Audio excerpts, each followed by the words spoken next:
co-host. What is up, K Cool Man? Man, trying to get some quality time in you, with you. What? Before I have to I leave town. hope you brought a lot of money, you pervert. It's the only way I'm doing this. It's the only way you get any kind of quality. Don't need no money. Don't need no money to rock your world. I brought plenty of WD-40. All right, now you're scaring me. All right. Enough of that talk. Hey, man. What the hell's going on, Corey? Trying to get a show in before I have to go to Amsterdam, man. That's right. You're taking off, huh? Yeah, but you know what? I'm still going to keep up with you. I'm going to give you a call while I'm over there. Don't think you bastard. Hey, man. Well, you're going to call me and let me know how much of a great time you're fucking having? The saga has to continue. Thanks a lot, pal. Yeah. Saga ain't happening over here. Guarantee you that. Shit. I'll send you... Don't send me nothing, all right? Send you a Danish muffin when I'm over there. Send me some dirty mags in different languages, I guess. But you're going to Amsterdam. Yeah, I'm going over it's there. all English over there. Send you a pair of Dutch shoes while I'm over there. Put on top of your head. Yeah, send me some of the fans, some of our female fans over there. Send me some of their underwear. How's that? You know what? Yeah. I'm sure Noah, Padbe Door, would love to send you about 5 pairs. I already got 12 pairs. Oh, you do? Yeah. Oh, man, she didn't give me any. That was the first thing she gave me. She's holding it back. I was like, wow, damn, you're really perverted. I like you. Man, is that what that tent was you had put together? Out of panties? That's how I built my new fort. Isn't that cool? A panty fort? That's right. That's where the original Where the Wild Things Are started. Right there. And stole it from me. Wild Things going to start at Noah's pants? Yeah. All right. Now she's about to get mad. She's going to be mad at me when I get over there. Yeah, people, I'm going to be gone for a couple of weeks, but we are still going to have shows and recordings and reviews, all kind of stuff. Via Skype, I'm sure. Yeah, at least some of them. A couple of days from now, a couple of them will be on Skype. That's just how it's going to have to be. Right. October 17th is when the party's going to be. So we'll get to meet some of the Spill people from, I think, the Czech Republic. Oh, yeah? I think some from Poland. Yeah? Them Polacks. Euroslavia? Yeah, all that stuff. I think Borat's going to be there. Oh, yeah? Yeah. I mean, it's going to be all right, man. A few people from London going to show up. Yeah. So it's going to be kind of cool. Tell all those kids I said hello, you sons of bitches. I hope you have fun. Get drunk. Get drunk and puke all over Corey. Your man Travis Pickle's going to be there. Yeah. I heard last week, so good for him, man. Shit. Man, make me kind of nervous. Noah told me Travis wants to talk business with you. Uh-oh. Got me thinking like I'm going to see The Godfather or something. Going to give you an offer you can't refuse. Oh, man. So good luck with that. You know what? You brought in some stuff today. Yes, I did. You gave us some inspiration for a lot of good things on the show. Damn right. I have to. Now, in addition to me having to go out of town and packing everything, we got to move some furniture around here because we got a little leak over your head. Shit. So we might not have one of these 2.5 hour, 3 hour, 10 hour epic shows. Yeah, we gotta. Unfortunately, not. Sorry, kids. Just we gotta get things going. But in the middle of all that, you said that there were some things that you want to talk about that dealt with some very serious subjects here. Oh, really? Yeah. I don't know. I think they're kind of funny, but maybe they're serious to you. Man, you know they're gonna get serious, because you brought up one thing, and then it was funny because I said, well, that really coincides with something that I want to bring up. Oh, yeah. And then as you and I start talking about it, we were crazy at first. Look at this. They were like, oh, but wait a minute. I know. Is very, very topical here, very serious. Yes. It's time to get serious. Time to educate the people.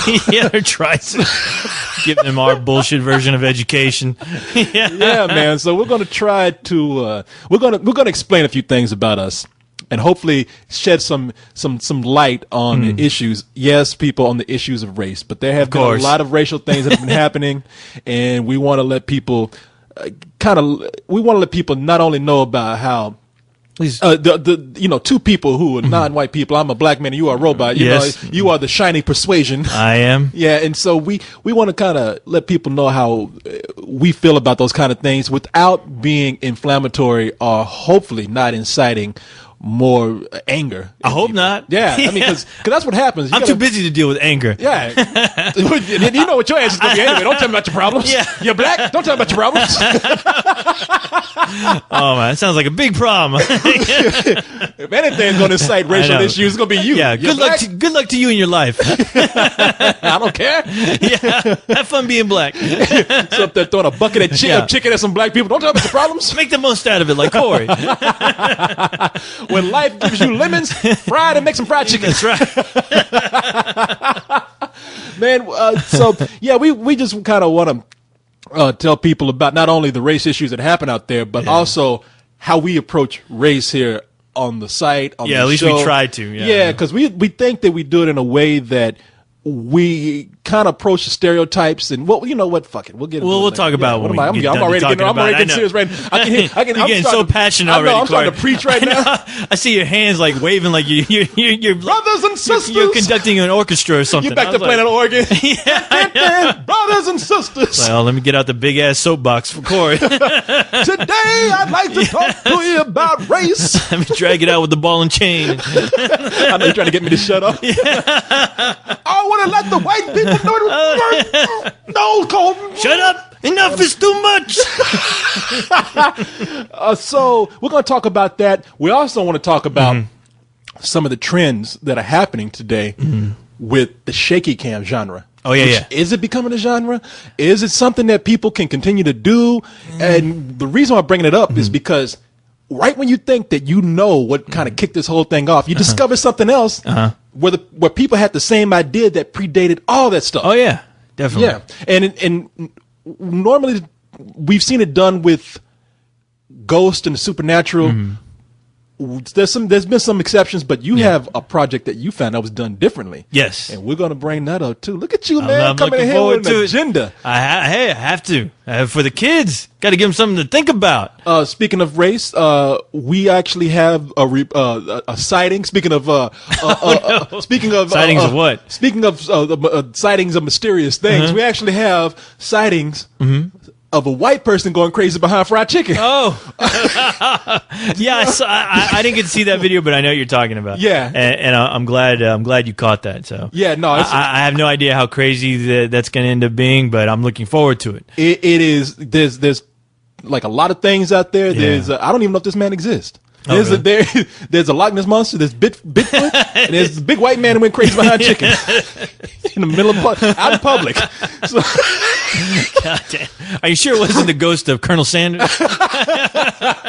What y'all doing to my chicken? What the fuck? This is not my original chicken vision. My babies. You actually have white people fried chicken back here? Now, it wouldn't be like that on my plantation. This is not good business, my friend. What the hell happened to my buckets? What the hell? Grilled chicken? What the fuck? You not on my grilling watch. chicken? How dare you? Damn. Can you? It's funny because I like the idea of them grilling chicken. Oh, I love it. Yeah, but I love it. Variety.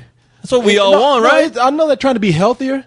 But when I heard about this country needs it, let me tell you.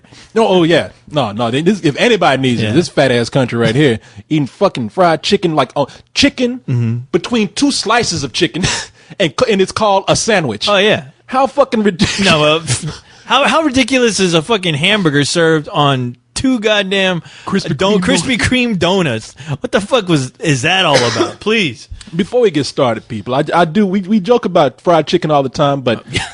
Welcome to Let's Do This, everybody, yes, by the way. Welcome to, fried Let's Do This. A fried edition of Let's Do This. A very extra crispy edition of Let's Do This.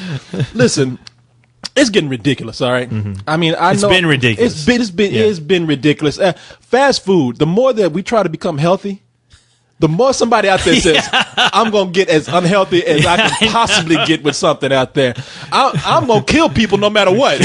I mean, maybe it's a balance. Maybe we don't want people that healthy. Hey, you know what? There has to be a balance. And of course, there are always those guys who have to fuck things up. People who try to stop war and people who keep on fucking buying the missiles and selling to other countries that don't fucking need them. Yeah, exactly. It's like for every time somebody tries to do peace or save lives, it's going to be another force out there that's going to destroy. Some motherfucker out there waiting to fuck up your good time. It's like, all right, you know what? The world could even reach a point where we have a golden age and everybody has perfect health care. People are living to 100 and everybody's getting along. Yeah. Mother Nature's going to come in and say, it's too many motherfuckers here. Oh, yeah. Virus. Yeah. Tsunami. Disease, tsunami. Polar ice caps melting. Take all you motherfuckers. Got to shake off these fleas. So now I believe, like, there's the circle of life is kicked into fast food now. I mean, I wouldn't be surprised if half of these corporations, these food corporations, are doing this on purpose, only to thin out the population. You know, because they have to. I mean, they're gonna run out of food. When you run out of food, there ain't gonna be no more money to be made. Oh yeah, so you're fucked. We're all fucked. Yeah. No, they these fools out here. Yeah. I think they got approval from the government. Oh yeah, you have to put anything on that menu. You have to get approval from somebody. Oh yeah, Colonel Sanders, somebody, Ronald McDonald. Like that shit, that Krispy Kreme donut. I think that shit was like they actually had a government meeting. Yeah, where it was like secret weapon X. Right. People, I propose that the world's population is getting too big.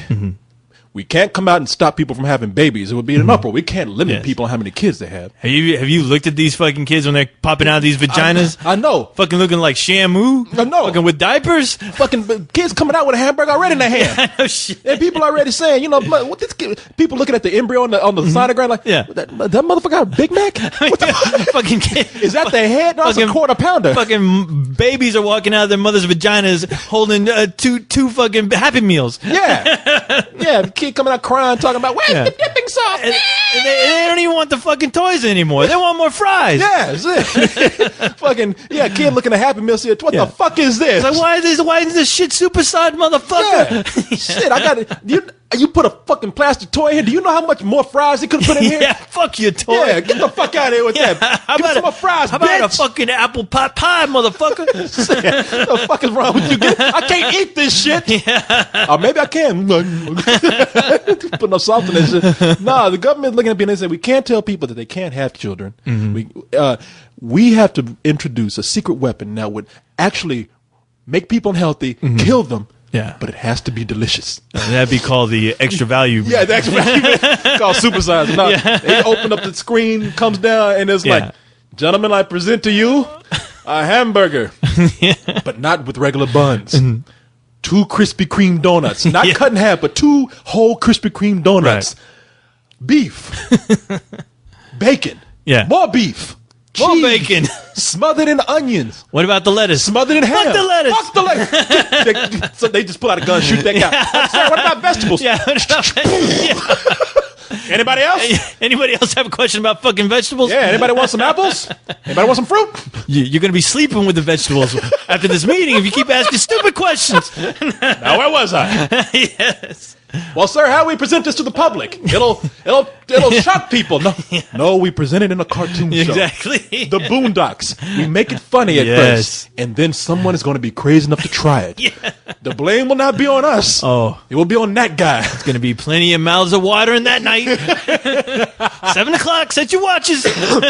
Because that's what they did on the Boondocks. They had an episode. Right. Now, if you don't remember the Boondocks, or if you don't know what that is, a show that, well, it was a comic strip at first, and it was very controversial because, speaking of race, it tackled race issues just boldly. Right. I'm amazed that that comic strip got picked up in some papers that it did. Some people even dropped it. Yeah. It dealt with 2 kids who went to live with their grandfather, 2 black kids who went to live with their grandfather in a suburban neighborhood, which is called the Boondocks. Yeah. It's slang. The suburban white neighborhoods. The Boondocks is the slang for that. So one of the kids is the youngest one, named Riley, is like this little gangster wannabe. Right. Just ignorant. Just stupid. And then ignorant. Yeah, ignorant. And then the older kid, Huey, is the epitome of black consciousness. I mean, almost to the point of being militant. You know, he's smart. He's out there he wants to educate the black man. Yeah. And you can just imagine these 2 kids in the middle of a white neighborhood. The shenanigans. The shenanigans are going to happen there, yeah. So they took that show, put it on Adult Swim, the Cartoon Network's lineup of adult-oriented cartoons and TV shows, now live action. And on one episode, they'd want to deal with the issue of the diet of black people, because let's face it, black people eat some nasty shit. Oh no, they got the worst shit to fucking put in their stuff in their cornholes with. No.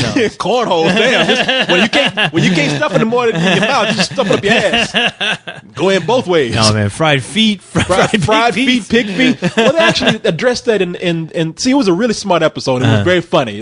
When the show is good, at its best, it addresses issues that people are scared to bring up or don't know about, and it's actually very funny. So they came up with an episode where Grandpa made that hamburger. Yeah. The 2 Krispy Kreme donuts, the ham, bacon, beef, and onions, all kinds of shit. And it was so good that his white neighbor, who's voiced by Ed Asner, named Wansler, who's a big corporate guy, came up and said, we should make a restaurant.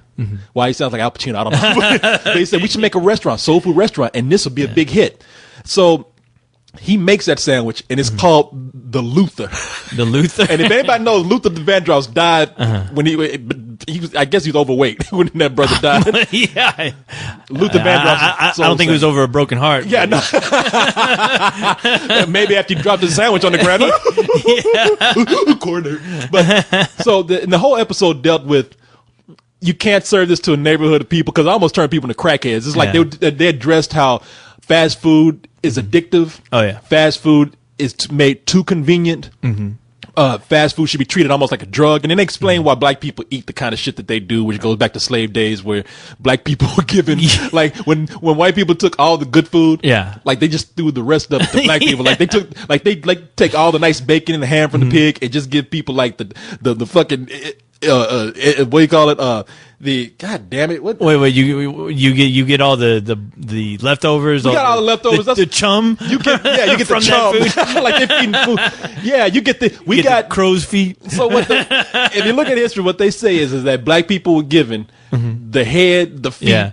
The tongue, in the intestines, in the tongue, everything in the intestines, in the ass. And so that means that what do you get from that? You get head cheese, you get pig tongue, you get pig's feet. Pig's feet, You get a rump roast, and then you get chitlins. And chitlins, I still don't know what the fuck chitlins are. Chitlins is pig intestines. Okay, and we eat that every New Year's at my house. With black eyed peas. We eat chitlins, black eyed peas, and when you and there was a time I hated chitlins, but when you're raised on it, man, you eventually your genetics will kick in at some point. And the reason why black people love hot sauce is because we have to drown chitlins to eat it. You have to kill the taste.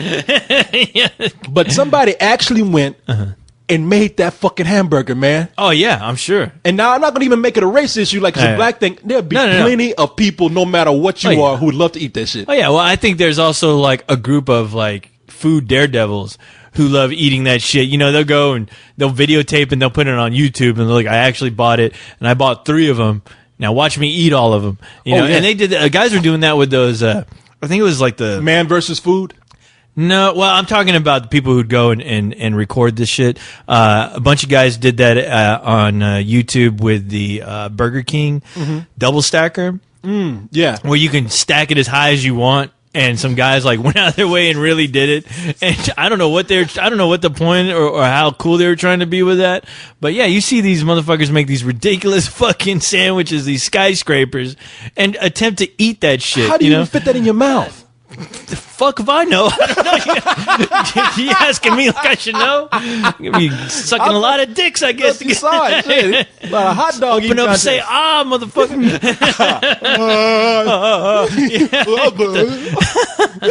No, man, but it was retarded, and I thought that those are the only people buying that shit. So. Well, now today, because you have places where fast food is trying to become healthy, and it's starting out on sort of a micro level, grassroots level. Like here in Austin, we have a couple of fast food places, but what they serve are healthy alternatives. Like we have a place called Baby Greens, and have you been there? Yeah, I eat there a lot. Yeah. So you go there, and a lot of the stuff is served fresh. It's hard. Right. I don't think they have any. I don't think they have any beef on the menu. There's some chicken. Yeah, it's probably that free roaming chicken shit, and a lot of tofu. Probably it's a lot of tofu, a lot of lettuce, a lot of vegetables, and a lot of the shit nobody wants. A lot of the shit nobody wants, but people should be eating. I'm not gonna come down on some little self-righteous rant here. It's like, but it's become an attack on like people's manhood. It's become an attack on people's sensitivities. It's like Burger King actually had a campaign for a while where they were talking about fuck this girl food. I mean, Yeah. the commercial they were singing is like, I don't want lettuce and broccoli. Yeah. I want man food. Right. And it was pretty much, the commercial should have been like, I don't want this bitch food. Eat a hamburger, faggot. Yeah, hamburger. Sure, thanks. What are you, a faggot? Eat a Now you're hamburger. calling me a faggot. Yeah, that's what they were doing. Yeah. God knows Wikipedia is calling me that. Oh, we're gonna talk about that too. Yeah, I we know. got to talk about that. Okay, we will. Don't thank you worry. for reminding me. Yeah, that's why I brought it up. But Because somebody else is going to remind us. I know. It'll be in the comments. How come you didn't talk about that? I just But want to any- read through how the Wikipedia entry went. But people get off of this. Look, Yeah. there's nothing today to counter like the healthy places that people are opening, like all these little places that are open up with microbiotic diets and shit like Right. that. People have just said, "Fuck it, I'm gonna counterattack. Yeah. We're gonna make a hamburger." And this is real now. People are substituting buns with meat. Yeah. I mean, People are making sandwiches you know with what? meat. You're like, and all you can think about is like, wow, how come nobody did that like 20 years ago? we were still eating bad, but I know. nobody just thought, hey, you know what? Fuck it. Just make a fucking shit. a big ass fucking burger with nothing but burger. They can even like shape the burger into like lettuce and tomatoes and have fun with that shit. Have like little pickle shaped fucking things of meat. You know that's just gonna like be cookie like- cutter. Like, Yeah. like use hamburger beef. Get like a cookie cutter of like lettuce, tomatoes, onions, and just make all that shit with beef. Wow. There goes my fucking idea right there out the window. God damn it. I know somebody's going to steal that shit tomorrow. It's gonna be Sons of bitches. They're gonna make a real fucking Play-Doh factory. You're gonna get different. Yeah. It's all gonna be in different colors, but it's all gonna be beef. Exactly. The worst beef. Yeah. That's just gonna be like cut out to be shaped and pressed in a mold to like tomatoes. Right. Pressed in a mold to look like buns. Pressed in a mold like pickles, like you said. I think they already have it. I think it's called Lunchables. And the shit's gonna look like a hamburger Yeah. with like bread and vegetables, Yeah. but it's all gonna be meat. All meat. All of it. Even your tomato sauce. Yeah. Your ketchup's gonna be meat. Yeah. It's gonna be the blood of animals and shit. Yeah, they'll have it on the package, not for fags. And that's what it's gonna be. It's gonna come with the commercial. Yeah. Eating that faggoty vegetables. Eat a hamburger. They come in with Yeah, a fucking big ass fucking guy with a fucking burger, Yeah. with just a big old pile of meat on one hand, and a fucking hot chick with big tits on the other. Oh yeah. Hey sissy, still Yeah. eating vegetables? Well, put that broccoli down. Be a man and eat a hamburger, faggot, made out of real meat. Chicks fuck guys who eat beef. Fucking, and the guy they're yelling at looks like a little fat version of Waldo. You want to fuck hot chicks? Eat beef, faggot. Anyway, You think I got chicks like this eating like you homo? Oh wow! Here, put this on for a hat. It's like a hamburger hat. want to look like this guy? Yeah. Some little skinny guy nibbling on a piece Yeah. of grass. Then don't eat beef, you fucking fag. Beef in your face. I'll kick your fucking ass. You don't eat this fucking beef. I'll shove this beef down your throat. Just guys are all pumped up on fucking what do you call it? Steroids and shit. Yeah. Fucking eat this. I'll kill you, you fucking faggot. Snapping the beef and have a fucking big guy fucking shoveling fucking beef down a kid's throat, and then when he's done, he turns into He-Man. Tearing a guy in half. You fucking eating. You fucking Anyway, guys. All right. Oh boy. Beef, it's what's for dinner. All right, there you go. That'll be the end of that. All right, people. All right. We'll tell you what this is going to be about. Yeah. Gave you a talked long, about that. preachy intro here. Yeah. Eat some vegetables, goddammit. You fucking fat people out there. Eat your carrots. Eat your carrots. So, all right, people. Before we sit up here and give ourselves a heart attack. Right, exactly. By talking too goddamn much. We're going to move on with the show. Yes, time for the show. Yeah, time to get on with the real nitty gritty. People, buckle your seatbelts. That's right. You're about to go on a journey with some professional bullshitters. That's right. Might not be a longer journey as it usually is on any other day, but today we're going to move so fast that you better hang on. That's right. Duct tape your head to the chair and get ready. Bullshit is going to be hitting you all in the face. We move Full so fast. throttle action excitement. All right, people. In addition to what we talked about earlier that's going to be on the show, we're also going to get to your emails and talk about you some. So, with that said, Co-host, I'm ready, man. I'm fucking ready. You ready? I know you're ready. I'm ready. If you ready, I'm ready, man. Hey, was Goatsy fucking ready over here? No, look at he's over there eating a hamburger, man. Look at what we just tell you, man. Messing around with his electric twanger. Man, Goatsy, man. Come on, man. What happened to you eating your own milk, man? You sit up here eating this greasy ass. See, look at him. Got like 4 slices of meat with a little bit of cabrito in between.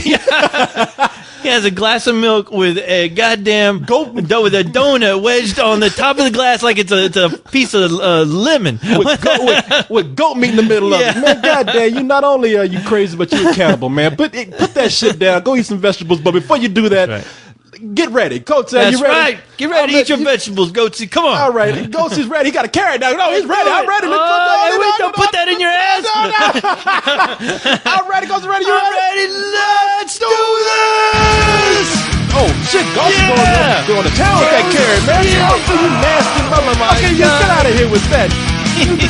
Down, man. What you been teaching this little boy over here? I don't teach that fool nothing. Well, he doesn't learn. You're not good. I can't even teach him not to shit on the fucking carpet when he's walking in here, man. This ain't no parade. What are you doing? A good role model, co-host. Come on, teach him a good diet. He ain't looking at me. Teach him not to stick vegetables up his ass. I mean, come on, I'll have to have him talk to Cyrus about that. Where do you think he learned it from? Vegetable erotica, I guess. Cyrus gets so hungry, he thought he used to eating a hamburger with his mouth and trying to eat vegetables with his ass, sticking carrots up his ass and everything. Damn, boy. A piece of lettuce as a hat. I don't get that. I hope Cyrus never listens to these. He just messes with that guy so bad. Nah.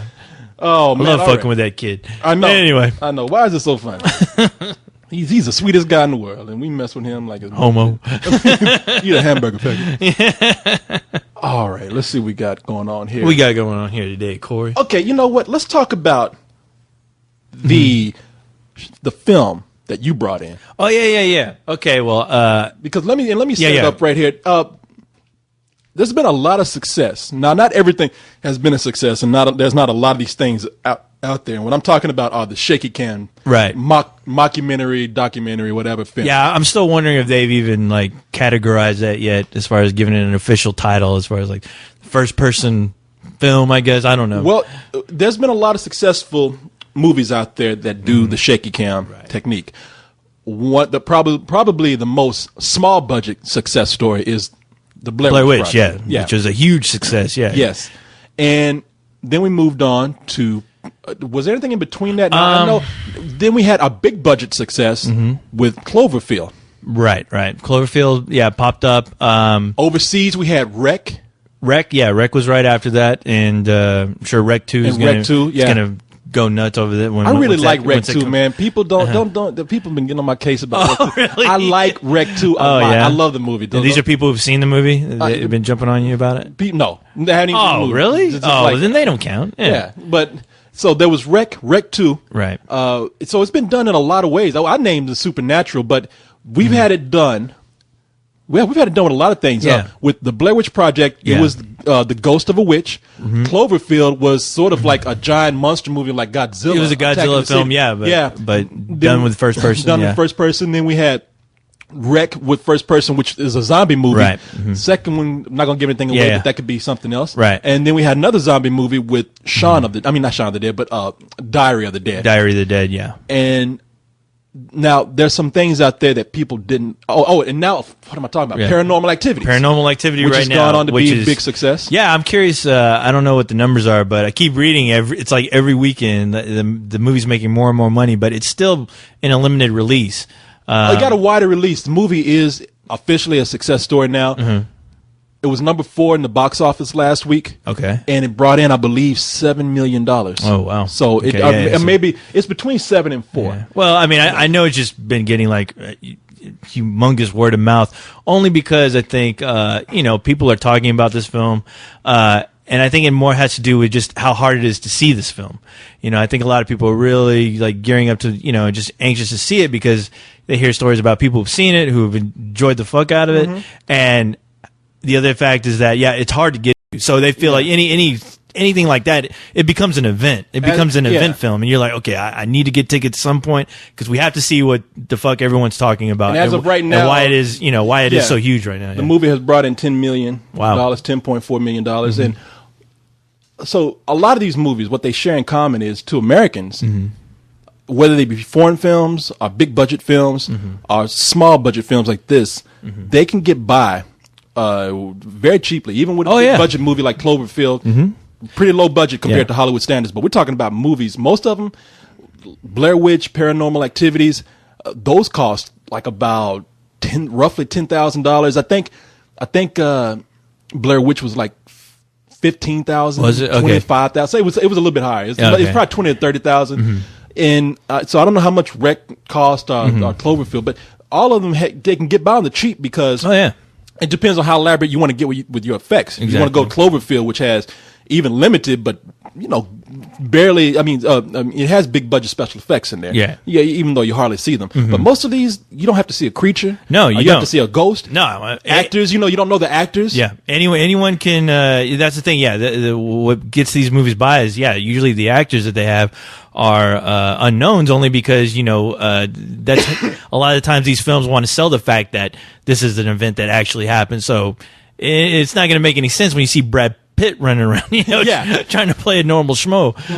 So it's the purpose of trying to have a realistic feel. Exactly. This is what people you don't know, and the only thing they have to sell you is the legitimacy that they are real people caught in a fucked up situation. And when it works great. Now, there are a lot of smaller films. One of them I'm about to talk to you right now about that. They are made on the cheap, and I want to say around Blair Witch, when that came out, there was another film that hit a few theaters. It had a very limited run, and that's called The Last Broadcast. Yeah. That film apparently.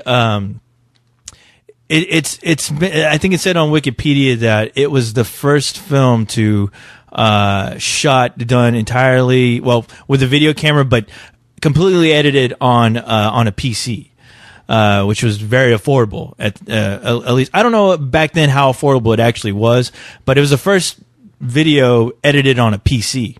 And they were hyping that up because basically they were telling you, well, you know what, anybody can do this. And I think that it was also hyped for being the first digital film ever projected in a theater. And this was like, I think they played it at some places that were getting ready to show The Phantom Menace on digital. I know at the time when Phantom Menace came out, there are a few theaters that had digital projections, and this film also boasted that. But the film actually had to do with a couple of Access guys who did Access Television guys who did this show about weird and strange phenomenons. And basically, it's about them going to the Pine Barrens in New Jersey to look for the Jersey Devil. And basically, it's a group of 4 guys that go into the woods. They're videotaping. They're shooting the whole thing live through the TV. They're doing IRC, and they're also doing it on the radio. They're broadcasting it on the radio live. And the thing is that these 3 people end up missing and are presumed dead, and only one of them makes it out alive. So this whole case is built around it, and they actually find footage, just like Blair Witch, of what's going on. So the whole movie it's basically about this reporter who's piecing everything together, trying to figure out from the tapes that are found. From the tapes that are found, trying to figure out what exactly happened. And as you go along, the whole creepy thing about it is they're saying maybe the Jersey Devil got a hold of him. Yeah, they put the evidence out there. I failed to mention that they've also done this sort of filmmaking with serial killers too. There was a movie out there called the Poughkeepsie Tapes. I just looked it up. I was like, oh, I remember there was another one, which still has not been released yet. Which I think they showed it at some film festivals. I think they showed it at Button here. I think I know somebody has seen it. I know Carlisle has seen some of it somewhere. It's been around for a while, but those same guys are the ones who ended up doing the remake to Rec, which was Quarantine. Oh, Quarantine. That's right. Those are the guys. It's the same guys who did Do you remember Quarantine. Man Bites Dog? the French film, where we follow a serial killer. A serial killer, and it's humorous at first as he kills people, and then it gets really disturbing. It gets really fucked up. That movie's kind of hard to watch, but it's a great film. I mean, it is. For it being a film, I mean, it's a solid film, but there's some very disturbing images. I can't watch it again. Film. We got the unedited version here in Austin. This movie's years old. Man Bites Dog is a French film, and you follow a very charismatic a killer around. He's having a great time. I mean, and you get wrapped up when it's funny how, and one of the things that the handheld perception helps with this is that you seeing the world through his eyes. You're following him around. You feel like you're hanging out with him. Yeah. And so when he starts killing people, you gotta kind of question yourself because you're so taken in by this guy's personality that you actually start to enjoy it. Yeah. And that's the thing because, what's cool about that is he's talking to you as if you're actually the camera guy. Yeah. So he's like, this is kind of fucked up, huh? Well, check out this person. Whenever you kill somebody, just watch their face, and sometimes it's kind of funny, like crazy shit like that. And you're like, okay, and you feel like. I feel like I'm actually hanging out with the guy. He doesn't seem that bad. It seems like he's just talking a lot of bullshit. But once it gets down to the killings, you're like, oh. Okay. And even at first, it's kind of like, okay, it's funny. They're playing it up for laughs. And when a movie tells us how to feel, we actually start to actually feel that way. When it's done right. Yeah. We become some of the most hostile, psychopathic people in the world, man. Because that's what happened to the camera crew in this movie. They actually start to become what he is. Yeah. And that's where the disturbing scene comes in. I won't ruin too much, but if you don't want to hear this, just go off for a minute.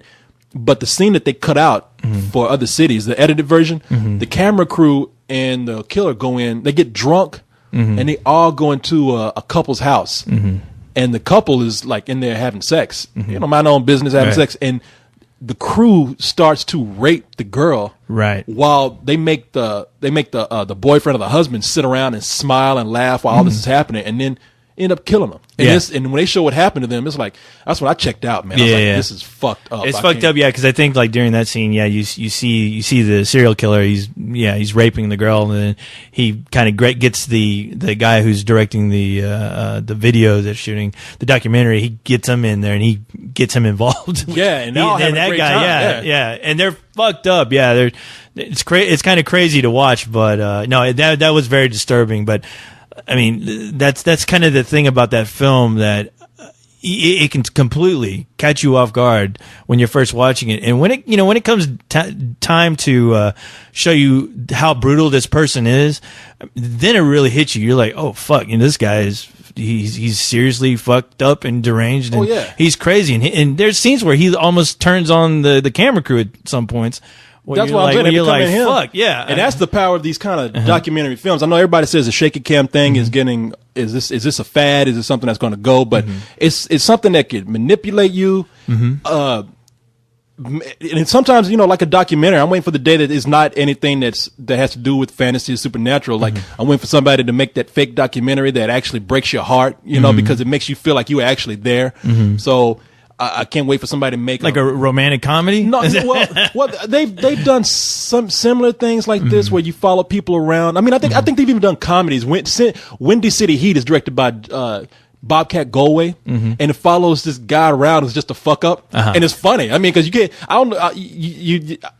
I think Bobcat Goldthwait said it was real, so I don't know how much of it was manipulated. But you following this fuck up around. I forgot some of the things that he does, but you just laughing your ass off because it seems so real. So the whole thing with this shaky cam documentary, Phil, I wonder how much it's gonna seen as being a passing fad because it does make you more emotionally involved. It could make you laugh hard. It can make you very emotional and heartfelt. It can terrify you like nothing else. I mean, Paranormal Activities is a movie where you see hardly any special effects. Every special effect in there is a door moving or a sound, or the covers moving, which somebody could do that with their hand off screen. Well, it's almost like the same effect as like walking into a haunted house. I mean, you're shown this environment, and the way the camera can manipulate, especially they use a lot of sound effects in that movie that also help push the point of what may be going on, which works great for that film. I thought the sound was incredible for that film when I saw it.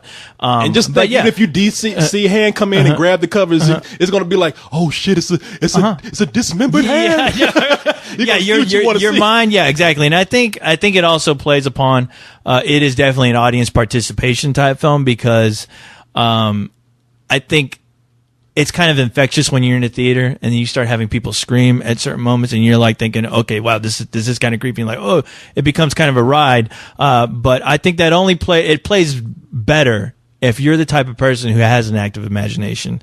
I think somebody who's always like questioning things or just doesn't believe in that like kind me. of shit. Exactly. Like you or especially Leon. Leon, this is bullshit. And you know he went home that night. What's that? Get out of here. Yeah, ghosts are bullshit, but he'll believe in a guy fucking swinging around the city with fucking wearing red and blue pajamas. Yeah. He'll believe in Spider-Man. That fool thinks Spider-Man is real. I don't believe in ghosts. Spider-Man, that's some real shit. I believe I was Peter Parker. You know what we should do? What? We should sneak into Leon's house one night with some sheets on. I would fucking kill. Yeah. And videotape that shit. You wear a sheet and I'll wear just a fucking bag over my head. I'll wear like a brown Wal-Mart bag or something over my head. And it'll be one of those tapes where we disappeared and come to find out like Leon was really a vampire. What is the mysterious disappearance of Corey and co-host? Some people say Leon is a vampire and he sucked their juice. But that's funny. He believes in a red and blue tights. Oh man. Damn, sorry Leon. But yeah, man, I mean these films really, if you have an active imagination, I mean these movies are a real treat for you because, like I said, to this day, Blair Witch scared the holy fuck out of me. Only because I think a lot of it, too, had to do with the atmosphere of where they were, which is the woods. We've all, at some point, been in the woods, and we've all gotten to a point where we're like, oh, fuck, the sun's about to go down. I don't know where the fuck I am.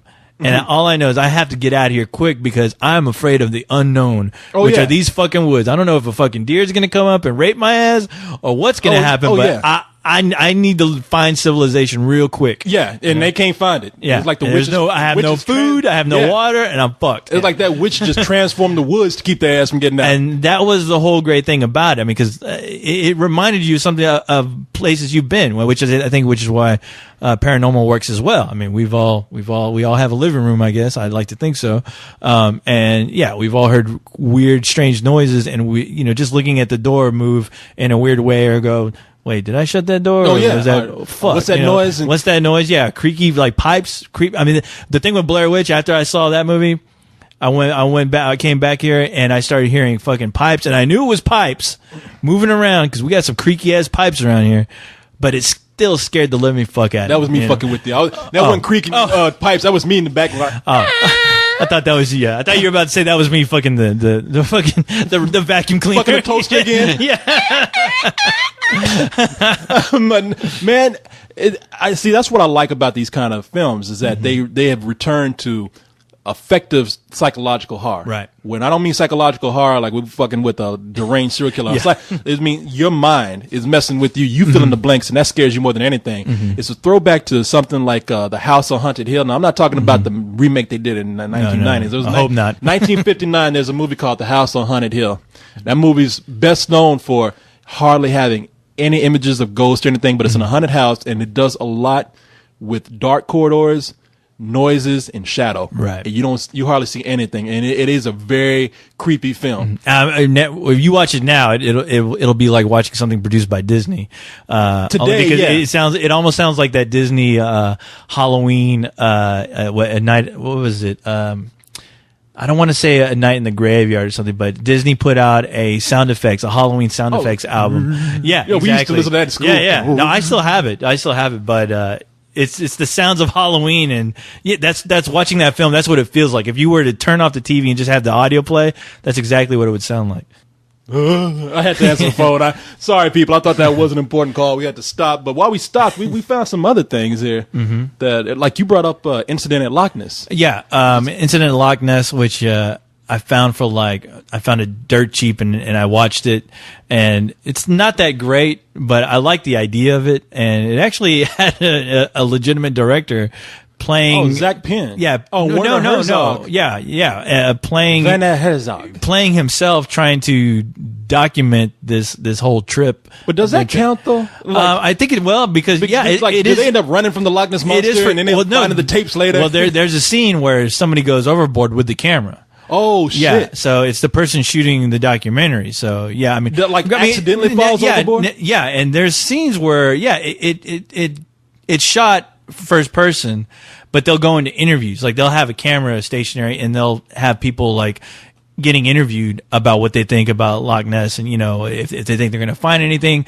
But a majority of it is just how the production is just crumbling while they're on this expedition. Like people are you can't stand each other. You know, you got a bunch of hotheads and it turns into, you never see the Loch Ness Monster or anything. Actually, you do. There's a shot where you do see it. Now it's almost like a Cloverfield shot where you barely see it, but and I hate saying that because it kind of does injustice to Cloverfield. But no, it was a decent attempt, but no, it wasn't great or memorable by any stretch of the imagination. But kind of falls into the category. Yeah, definitely that. But the one movie I did want to talk about, which is why we brought this whole thing up. Why we brought this up was that Predator sent me a link. To this Google video, and the video itself is called the Alien Abduction Incident in Lake County. Yeah, and apparently, it was done. I think it was shot a year before the Blair Witch, and apparently this is something that it played on UPN in 1998. It's basically about a family, the McPhersons, who get abducted by aliens. So this is a different approach. Instead of supernatural or monsters, it's aliens. Yeah, and the whole video takes place. So it's during Thanksgiving, and two brothers they notice some weird lights. And they go out to investigate what's going on. Basically, the power goes out. They go out to investigate. They see a transformer explode, and they go check out to see what's going on. And they find this alien ship with these aliens. And as soon as they find these aliens, you see the aliens messing around with a cow. They're doing something to a cow. And as soon as they see this, the aliens look up at them. And they're spotted, and this whole thing is being shot on video by the younger brother. So the whole thing takes place with the brothers shooting this whole thing. They go out, he goes outside of the camera. They find the aliens look at him, and then they run back in the house and start telling everybody, "We have to get the fuck out of here. There's an alien ship outside, not too far in this pasture." And we need to leave now. And everyone just starts to go nuts. And it's almost like those aliens are like, that motherfucker got us on camera. Yeah. Get that motherfucker. Get that fucker and his camera. Goddamn VHS recording bastard. You got like those bouncers who take your camera when you're not supposed to take pictures of the person that's protecting. Yeah. Come here, motherfucker. It is pretty funny Don't run from me. You see these aliens like with this red flashlight fucking with this. Well, supposedly he's a cow. You can't see it. The video quality that I got was pretty bad. It wasn't the greatest video quality. But yeah, you see these aliens like pointing this flashlight and it shoots a red beam at the supposed cow. And then the brother's like, let me see what's going on. What's going on? It's a spaceship. And then all of a sudden the aliens look up. They both look up and the brother's like, fuck, and they take off. But it's hilarious because you actually do see the aliens and they kind of look silly. But, but other than that though, the video itself is actually, there are moments where it's pretty creepy because when the brothers are inside trying to warn the family there's something going on, nobody believes them. They think they're just fucking around. But then strange things start happening around the house. They start hearing this weird noise and it starts affecting their heads and they're hearing these painful shrieks and it's affecting them all, and then it'll stop. And then they'll start hearing bumps and noises upstairs. So the family's like, who's up there? What's going on? What the fuck is going on? Who's upstairs? So they run upstairs and all this weird shit, like from there on, it's like the aliens are fucking with them in this house throughout the whole movie. But it's all shot from one camera. So you start seeing weird things go on in this house, and it starts to creep you out. You know, there's one effective scene in the movie where you see this kid run up to his stairs. He runs up with his brother because they're thinking someone's up there. This kid runs into his room for some reason to put on these camouflage pants on for some reason. I don't know if he thinks he's going to turn into Rambo. Yeah, it's put on a red headband. Fucking these pants are made out of courage or something.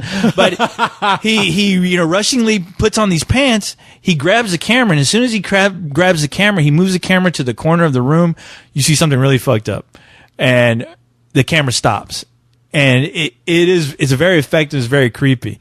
I don't want to spoil it because you can see it on Google videos, and I'm sure YouTube has it too. But It's shot in the same vein as Rec or Paranormal Activity, and it's despite the bad acting, because there's some pretty bad performances. The overall effect of it's still creepy because it takes place in your house, with your family there. Yeah, and the little bit of time between us starting recording, you telling me about this, I went and looked up a little bit of it, and you were telling me before we started that it was actually called the McPhersons at first. Yeah, and the version that we have here on Google Video which is terribly acted. Like, it's already taking me out. There's a woman who comes in, she's like, "Oh my God, there's something over here," and it's like, oh shit. There's a lot of motivation from the family that you'd be questioning. But anyway, But I know it was called the McPhersons, and then it was called UPN took it, and then added some stuff to it, and that kind of ruined it. Yeah, well, the thing is, the story of how it all came about is pretty interesting, because this guy who shot it, his name is Dean Alito, or Aliato. He shot this on the cheap. He basically he played the kid of the family, and he shot this video about the alien abduction. He did it because he was reading books like Communion, and he was like, wow, you know what? I just want to make the coolest alien abduction film I could possibly make, but I don't have anything. I don't have any kind of money, so I'm going to shoot this on the cheap with a video and see what happens. So he shot this video. It has almost the same beats as Alien Abduction. But for some reason he there was no credits or anything, and I don't know if he put it out on the internet or what, but apparently this tape that he made was starting to make the rounds all over the place. Yeah, it had no credits. It had no people credits. Thought it was real. People who were like into alien videos found these tapes, and they started talking about them on the internet like it was an actual incident, like it was videos somebody just found. And they're thinking it actually happened.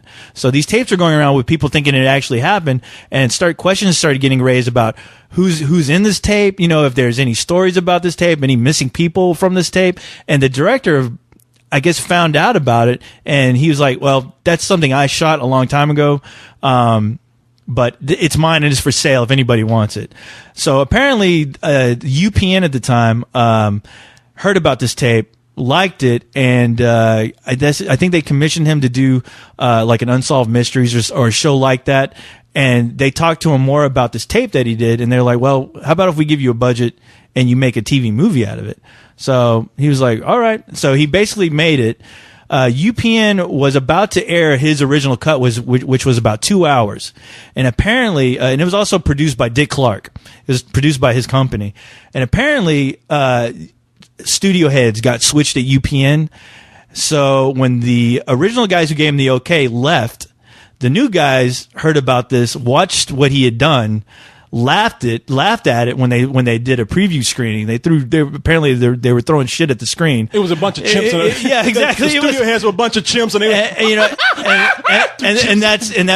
that makes a lot of sense when you start to think about the programming UPN was doing when they started. But fuck this, put on the Wayans brothers. So they didn't like it. So what they did was they recut it, where they actually shot some extra scenes without his approval, of people getting interviewed, like the sheriff of the town, directors who were looking at the tape, trying to figure out if it was a fake or if it was authentic. So it got fucked up a bit, and it actually went in, and it got aired. It got aired, and it apparently it had like the biggest ratings UPN has ever had when they aired it. So it sounds like they probably could have made a more effective movie or show if they had left the commentary or out. People coming in with the commentary and flashbacks and whatnot. Because they throw it in there at random points, and it's a bit jarring because when something creepy is about to happen, they'll actually pause it and then they'll go to an interview. See, that's why these things work, because you feel like you're there. Exactly. If you interrupt that with scenes of, if you get taken out of that and you're given a break. You're going to have a chance to reflect on what you saw, and it's probably going to like make you think like, okay, this isn't real. You're right. And the thing is that the funny thing is that they were trying, I think they had a poll when it was aired if you thought the tape was actually real or not, and it started a lot of controversy because I guess people saw the credits at the end. They actually had credits at the end of this video, and it actually had the name of like Joe McPherson played by, and it was somebody completely different. It was an actor, and I guess people were pissed off because like you're trying to promote this as an actual event, but then you show at the end the credits, and this is bullshit. At the end, it's like I like to thank God, and if aliens really exist, I thank them too. Exactly. You know what I like to see? I like to see the alien side of that tape. Yeah, where the aliens are kind of like, hey man, we watch this. We're gonna fuck with these country people. Like, look, how behind this door is. Look at that. It's like the Bill and Ted version of aliens fucking with people. Hey, fuck it, man. So they caught us. Somebody's gonna believe them. Hey, let's fuck with them a little bit, all right? Fuck this guy. Let's put a fucking bag of shit and set it on fire. Eat more. Alien shit. And then fucking the old man stomps on the alien shit and fucking starts to attack his leg. And it's like fucking blob. Oh no! And it's funny because we think they're abducted, but the aliens are probably like, "Hey man, fuck it, come on, these dudes would be fun to party with. Let's put them on the ship and let's go." They're out there drinking. The family, the McPhersons, are drinking alien beer and partying with these aliens. You guys are all right, man. Yeah, we just fucking with you. Sorry. And then all of a sudden it's like, all right, anal probing time, and the whole family just what? Huh? You like it? It's fun. Oh my god. But anyway, you should check out. People should actually check out the film. Well, I'll play a little clip. Play a clip now. if you want. Yeah. All right, I just kind of randomly picked the spot here. I had that one clip where that woman was like, "Oh my god!" But I can't find that. But here's a part where they cut to the commentary of somebody before they cut back into the actual documentary action of the film. Mm-hmm. I think. Julian Bond, musician. You fast forward to the credits. I still find it hard to talk about, but when I saw the tape, it brought it all back to me. See, this takes me out of it already. They got a dude up here wearing a leopard skin coat. They're talking about he's a musician, so they're trying to really make him look like Sid Vicious or some shit. It's funny, they got. Hey, let's get a foreigner in here. He'll get some credit. Some credit. They got the most stereotypical British musician looking guy. The lights, the smells, the hair raising on the back of my neck when I was too pissed scared to talk. And you can tell he's acting already. See? The heavy breathing. Yeah. Sigh, I'm so scared. There's even a point where he tells... Oh, go ahead. You don't know what it's like when one of those big-headed wankers takes you out of your life and puts you under their life. Bloody terrifying. I ain't sold sounds like Nick. Like Nick trying to describe something to me. He's talking about us. Yeah, he's trying. Those big-headed wankers, those Austinites, those wankers. Gets a hold of sort of family. It was like going through the whole thing again. He's talking about the spill party. That's Nick talking about the last spill party. The hairs rising on the back of my neck. Those big-headed wankers. You know what I mean? Fuck no, I don't know what you mean. I've never been abducted by an alien, you dumbass. I got one. You what? I got one. Get a rope. Come on. Go. Oh my god. Hey, tell me what's going on. We having ropes. Hey man, we're having rope. What? Rope. Yeah, sure. We got some twine in the drawer. Wine. Okay. What's going on? Over here. What's going on? Let's go. One of Mom's room. Let's go. What? They shut the door on him. No, see, it's kind of. Come on. Now, see, this is kind of creepy because they apparently Damn, we not been both doing that. Apparently, a lot. The mystery of why we say apparently so much. Now, it looks like they have one of the aliens locked up. Yeah, and it looks like they've also cut the electricity off, so the whole house is dark. Yeah, and it's real creepy, like any kind of haunted house movie we'd see. So they managed to bring a creepy atmosphere to this alien part. Now, this part is kind of selling me. No, and that's the part that kind of won me over. Yeah, because it definitely wasn't the acting. Jesus Christ, why'd they bring that British dude in? Who? Because you can't even see it at the end of that video with that British dude talking. He puts a cigarette in his mouth, like, yeah, I'm serious. Oh, hold on. Tommy, I'm coming. He's in there. This is on my head. All right, get the back. Tommy wrapped around the doorknob. Here, I got it. do you know he's still in there? He's still in there. Lock the bathroom window. Come on, Brian. You got the doorknob. You got one in there? Yes. What are you gonna do with him?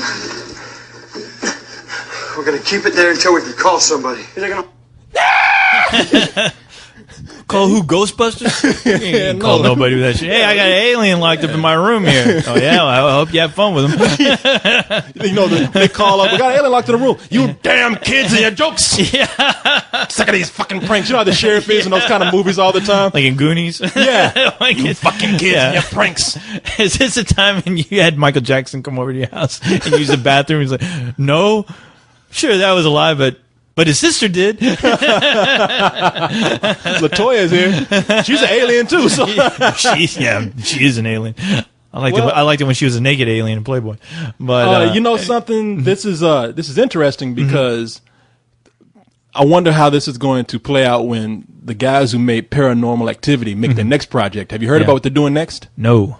They're doing another found tape project, but this time it deals with some kids who stumble across Area 51. Oh, really? Yeah. Oh, okay. Well, I'm all aboard. Shit, fuck it. Yeah. So yeah, we'll see how that works out. I wonder if there's going to be this big controversy now where you have with this. Yeah, with this. And Oh, they're like, hey, you know, these guys, fuck, man, they stole our idea. Come on. Well, they already were talking about on one of the websites I read that a lot of people thought that Signs, the movie Signs, the M. Night Shyamalan film, saw this film and made their movie, because there's a lot of similarities between the two. Oh no, there is because it's the same thing. Oh yeah, they're locked in a house. Locked in a house. Yeah, yeah. And there's aliens outside. Yeah, there's a little girl involved. There's a single parents or whatever. Yeah, I mean, it's it's a lot of coincidence, but you know, it's two different things. And I even think the director was like, yeah, but you know, hey, what are you gonna do? What am I gonna do? Yeah. Whatever. But no, you should check it out. I think it's a shame it's not on DVD because I would actually like to see a really nice copy of it. Yeah. But I'm sure somewhere at some point down the road there will be one because I know it has a huge cult following.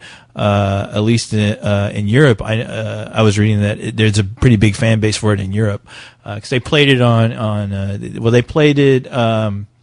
They played it over there in Europe, and it got a bigger response than it did here in the States.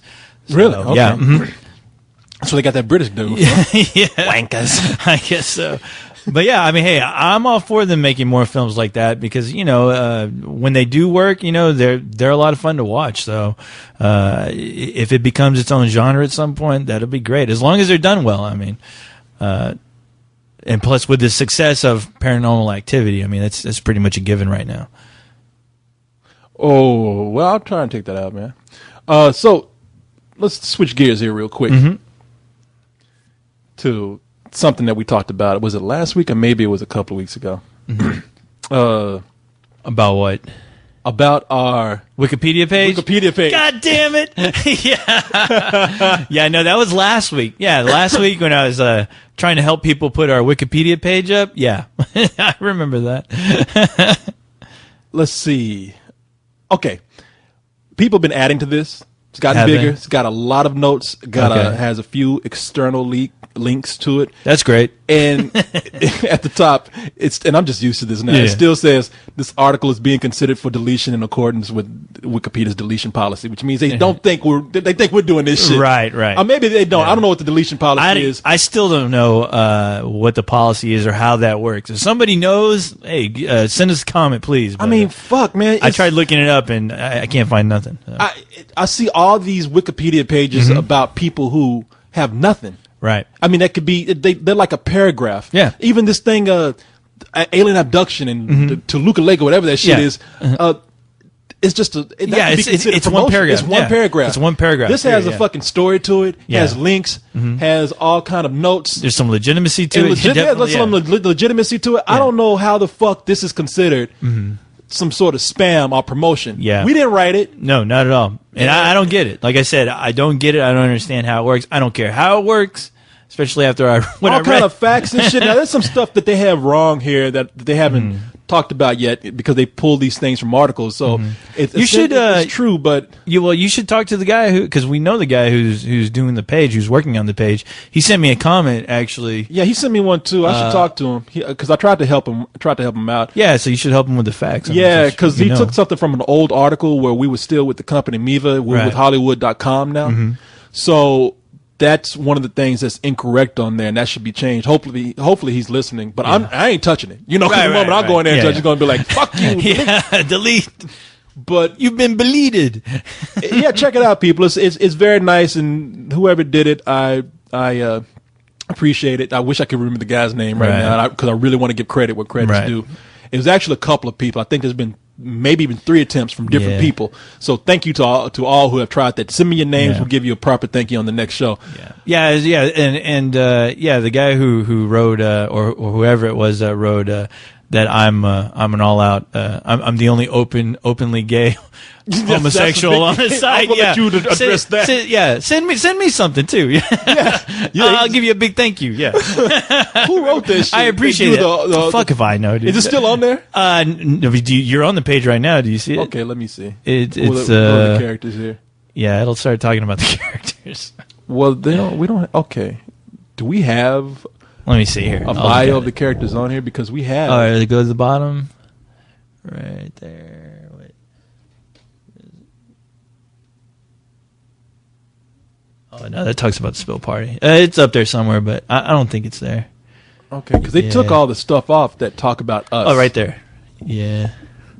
It used to be right there. Okay, well, I guess they took those descriptions off. But no, I don't know. So I checked out my page like at fucking midnight, and people don't know. They said that they talked about our Wikipedia page, and then there was I didn't see it, but there was a comment on there from someone. I don't know who that said. Co-host is the openly gay member. Yeah, is the only openly gay member right now on the site. And I saw your response. It was like, I don't suck. I suck titties. That's what I suck. Hey man, nobody else is looking to help me out with that. So I didn't see it, man. I would have helped you. I didn't see it. I thought your response was appropriate. That's how I found out about it from your response. I know. I had a friend who hardly ever visits the site. But he checked on my page and he saw on the top of my page it said "fuck Wikipedia," and he's like, "I got to check out this Wikipedia page." And then he started reading the comments to understand what was going on, and he figured it out. And he was like, and I was like, man, he was laughing a little too hard. I was like, motherfucker, I bet you put that shit up. I gotta admit that if the time I had been around and we had talked about it sooner. Yeah, because you do this shit to me all the time. I would have been like you. Yeah, exactly. I know. I was like, hey, that's called karma. I guess. I never understood. Yeah, I never understood how that works. See, I'm used to it. You know how many accusations of being gay, so I'm just like, whatever. Well, that's why when I saw it, I just kind of laughed at it. Yeah, you can all laugh at it. No, I looked at it and everyone was reminding me. Did you see what they wrote about you on the Wikipedia page? You need to go in there and kick their ass. I'm like, oh fuck! What? I was like, I got enough problems. I got to worry about Wikipedia now. So right. But it was pretty funny.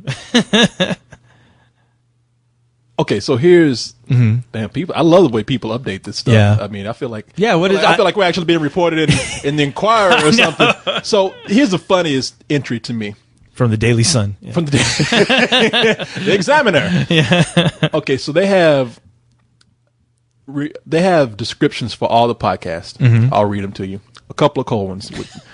With Spill's first podcast, it involves Corey and Carlisle sitting around and drinking beer while discussing the top 5 movies at the box office on the particular week, followed by some free-form discussion and concluded by answering emails submitted by members of the site. Carlisle usually opens the show by announcing, while doing a bad impersonation of a sports announcer, live from the Spill Studios located behind a liquor store on the I-35 interchange. It's time once again for a couple of cold ones with Corey and Carlisle. The podcast is the shortest in duration, normally lasting just over an hour. So that's pretty correct. Right. All right. So let's read The League of Extremely Ordinary Gentlemen. Bunch of dorks hanging out. Bunch of fucking dorks.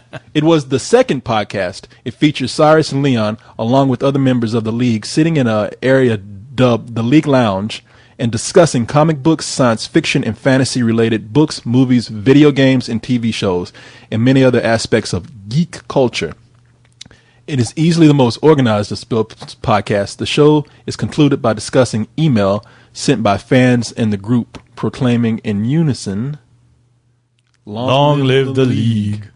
Okay, so now let's get to Let's Do This, which is a fucking novel that you wrote. And the description of this is crazy.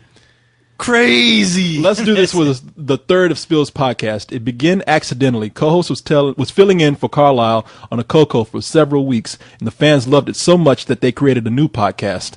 The members were to pick the name, and Let's Do This won narrowly over I'm a goat and I eat my own milk. It starts with a disclaimer warning listeners that there are professional bullshitters and that you should not try this at home. It is a completely free-form discussion podcast that has Corey and co-host with an occasional guest or replacement for an absent member, talking about topics such as new movies coming out, past movies they both love and hate, current events, funny or amusing things they found on the internet, their personal lives, and frequently graphic and exaggerated discussions about their own sex lives and the sex lives of others. There's nothing exaggerated about that. Yeah, exactly. That's all true. Yes. How dare you? I bang all girls in the ass. Graphically. Oh, yeah. Then I draw it. Yeah. Whatever that means. Where was I? Where the fuck was... Oh, the show has been known to frequently descend into... Okay, this is where it gets crazy. This thing is about to descend into nonsense. The show has been known to frequently descend into nonsensical craziness when Corey and co-hosts latch on to a particular topic and begin discussing in highly exaggerated terms, often leading the discussion into realms that make little or no actual sense, but nonetheless remains highly entertaining to listeners. The show concludes with an email section called Fuck Your Thoughts, in which the pair claim to fuck the thoughts of various listeners. The show is always ushered in by the duo building each other up by asking themselves if they are ready repeatedly, then both proclaiming loudly, "Let's do this!" followed by a heavy metal guitar solo by their mascot Goatsy, not to be confused with the nasty Goatsy, their resident bipedal death metal goat who supposedly eats his own milk. Actually, the song is a sample from Get to the Chopper by Arnold Schwarzenegger tribute band Austrian Death Machine, usually ranging from an hour to 2 to 3 hours. To 4 hours. Yeah. Oh, I read that wrong. Usually ranging from an average of 2 to 3 hours. Okay, that's kind of true. Yeah. That show sounds awful. Now, if I saw that, I'd be like, that sounds like the craziest thing. I can't even make sense out of reading this. Yeah. This is something I got to listen to myself. I know. Yeah, all that stuff about the parts that don't make sense, you can listen to this show, and I'm sure you'll get plenty of that. Yeah.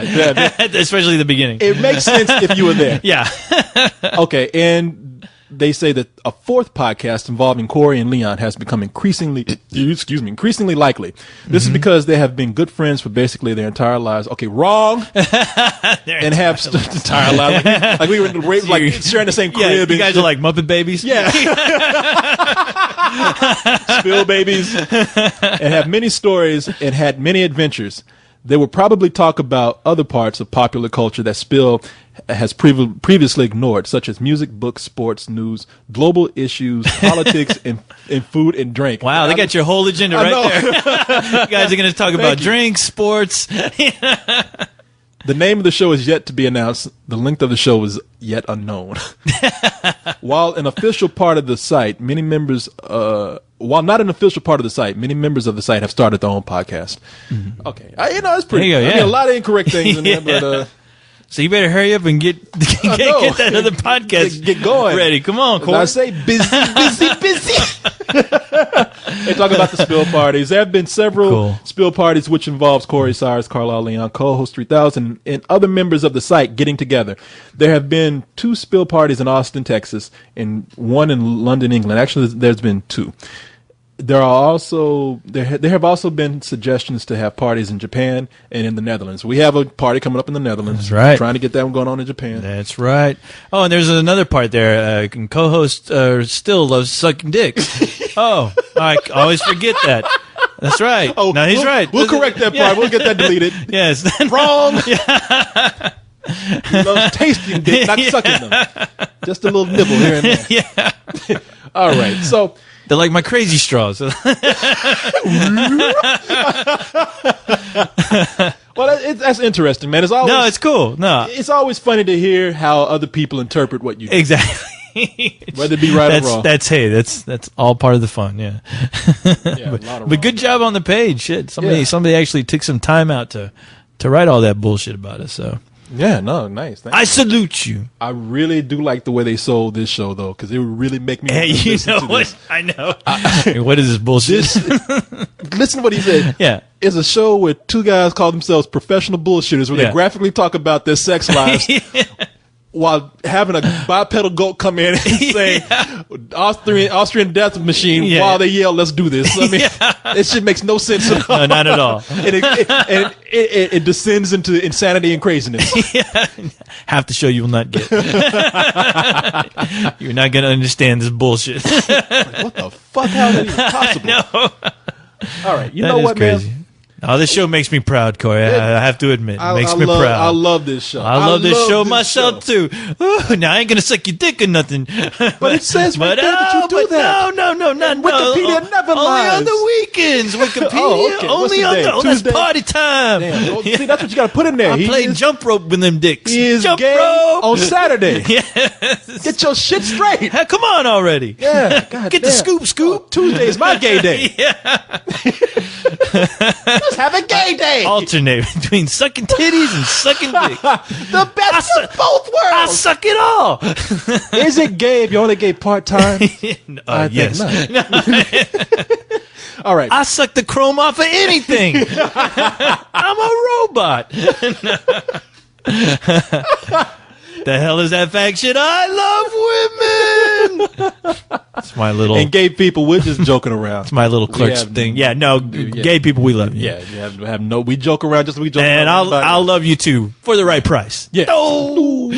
Now, see, here's where we get into a tricky part here. We're Yeah. talking about gay people. And I guess the thing that probably makes us maybe seem like we're not homophobes is because we've come on defended gay people. And we joke around with everybody, but we come on with something afterwards. That's a disclaimer like, hey, look, you know, we're joking. Yeah. We're joking. Don't beat us Yeah, up. don't beat us up. Don't do anything. But there's some cases where you put images and you put words out there where people don't have that balance and don't know you're joking. That's why Right. we're going to try to get into what we're talking about right now. Uh-huh. See if we can fit this in. Yeah. We'll see if we can fit race into a 15-minute discussion here. I don't know. We'll try. We'll If we get cut try, off people, we'll yeah, try our darndest. But yeah, okay. We probably shouldn't even get into this now, but we made such a big deal about it before. I know. Some people had been sending me some videos. Right. Oh, actually, just one video. Some people have been telling me about this one video about this show in Australia called Hey Hey It's Saturday. A little background of what happened here on the show, and I've never seen the show, so I don't know if it's a more comedic version of America's Got Talent. Well, you were telling me it's kind of sounded like the Gong Show in a way. kind of like the Yeah. Gong Show in a way Yeah. too, because it's not very serious. It seems Right. that these acts that come up, the only thing that's missing is the gong. So they had Harry Connick Jr. on Right. as a contestant. I mean, not as a contestant, but a judge one day. Poor Harry. I What know. the hell is he doing in Australia doing a game show? Yeah, what Is that the end of his career? No, what are Is you that- doing over yeah, there? Have things gotten that bad? You're a It's over. contestant on a fucking joke show? Yeah. What happened to the movies, Harry? Whatever the movie and the music. And Independence Day did it for him, I guess. Didn't they blow him up? Put the nail in the coffin. blow his ass up Yeah, in they the- did. He's like one of the better actors in that Ba, ba, movie. ba, ba, boo. They blew his ass up while he was singing. Ba, ba, boo. Ba, ba, boo. Ba, ba, boo. So he was a contestant on the day that they have. I mean, God damn, I keep saying contestant. He was a judge on the day they had this act come on called the Jackson Jive. Right. Now, the Jackson Jive are 5 Australians. Four of them, one of them is dressed up like Michael Jackson, big, crazy looking Afro wig and white face. White face, right. And shades. But the rest of them came on these nappy, crazy Afro wigs. Yeah. And they were in blackface. Oh, no. They had the face painted all dark brown, and then when they were acting like, Sambo. come on, everybody, and this. Oh, yeah? So here, let me Let me go ahead and just play it because it speaks for itself here. I need to Now, listen before to everybody's in an uproar about, here they go talking about race, and they're going to start talking about how white people are evil. Just listen. Okay? Calm just wait. Yeah, down. calm down. We're going to try to bring some sense into this whole discussion. Can bring some justice to this discussion. Yes. Solving the world's problems is what we do. Jackson Jive are, we have, actually, there's an interesting story which I'll tell you after they perform, but they're here for a song and dance tribute to Michael Jackson. They're all down from Sydney, these boys, and simply called the Jackson Jive. What was that music in the background? I don't know, but this set looks like something from the Gong Show. I mean, it looks like it was built in the 70s. Yeah, this set looks like it's like a big piece of cardboard. Like a red felt It's made from like curtain in the background. Oh fuck! I keep doing this. Uh-oh. Here, let me start over. Okay. Jackson Jive are, we have, actually, there's an interesting story which I'll tell you after they perform, but they're here for a song and dance tribute to Michael Jackson. They're all down from Sydney, these boys, and simply called the Jackson Jive. What's that music? I don't know. Some old timey music. But you look at this set. It's like a piece of velvet for the curtain. No, it's like fucking just the Gong Show set. That's what it is. Gong Show had more. They could at least, and it's a big piece of cardboard looking like arch over the curtain. They could at least put some glitter on this shit or something. But let's go ahead and here they come, the Jackson Jive. Let's listen to this. All right. You stepped into the dream world. A nightmare for some people. Yeah. Now they're out there, no white suits. I mean, man, you're Randy. We are family.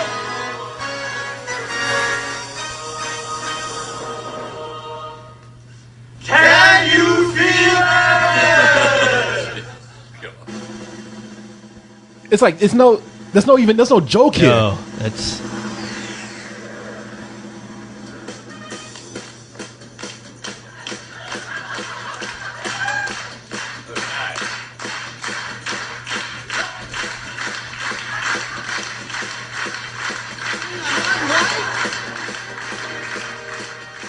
Now it says a tribute to Mark Jackson. I don't know who Mark Jackson is, but these guys are right now all in white suits. They look nothing like the Jackson. Now they got the little guy coming out looking like Michael. And that's all they're doing is dancing in blackface. The whole world's coming together now. Everybody, sing with me. Can you feel it? Oh, that's my favorite Jackson song too. They're torturing it. What? What was that? And there's something that says, "Where's Kamal?" which is like this big lip caricature of somebody that's a figure over there that they've been making fun of for a while. Oh wow. Can you feel it? Oh, so they do have a gong. It is Oh, it is the Gong Show. Okay. Yeah. I didn't know. Okay, I was about to say, yeah. What the fuck? The video that I saw, it was kind of cut. Okay. No, that's definitely the Gong Show.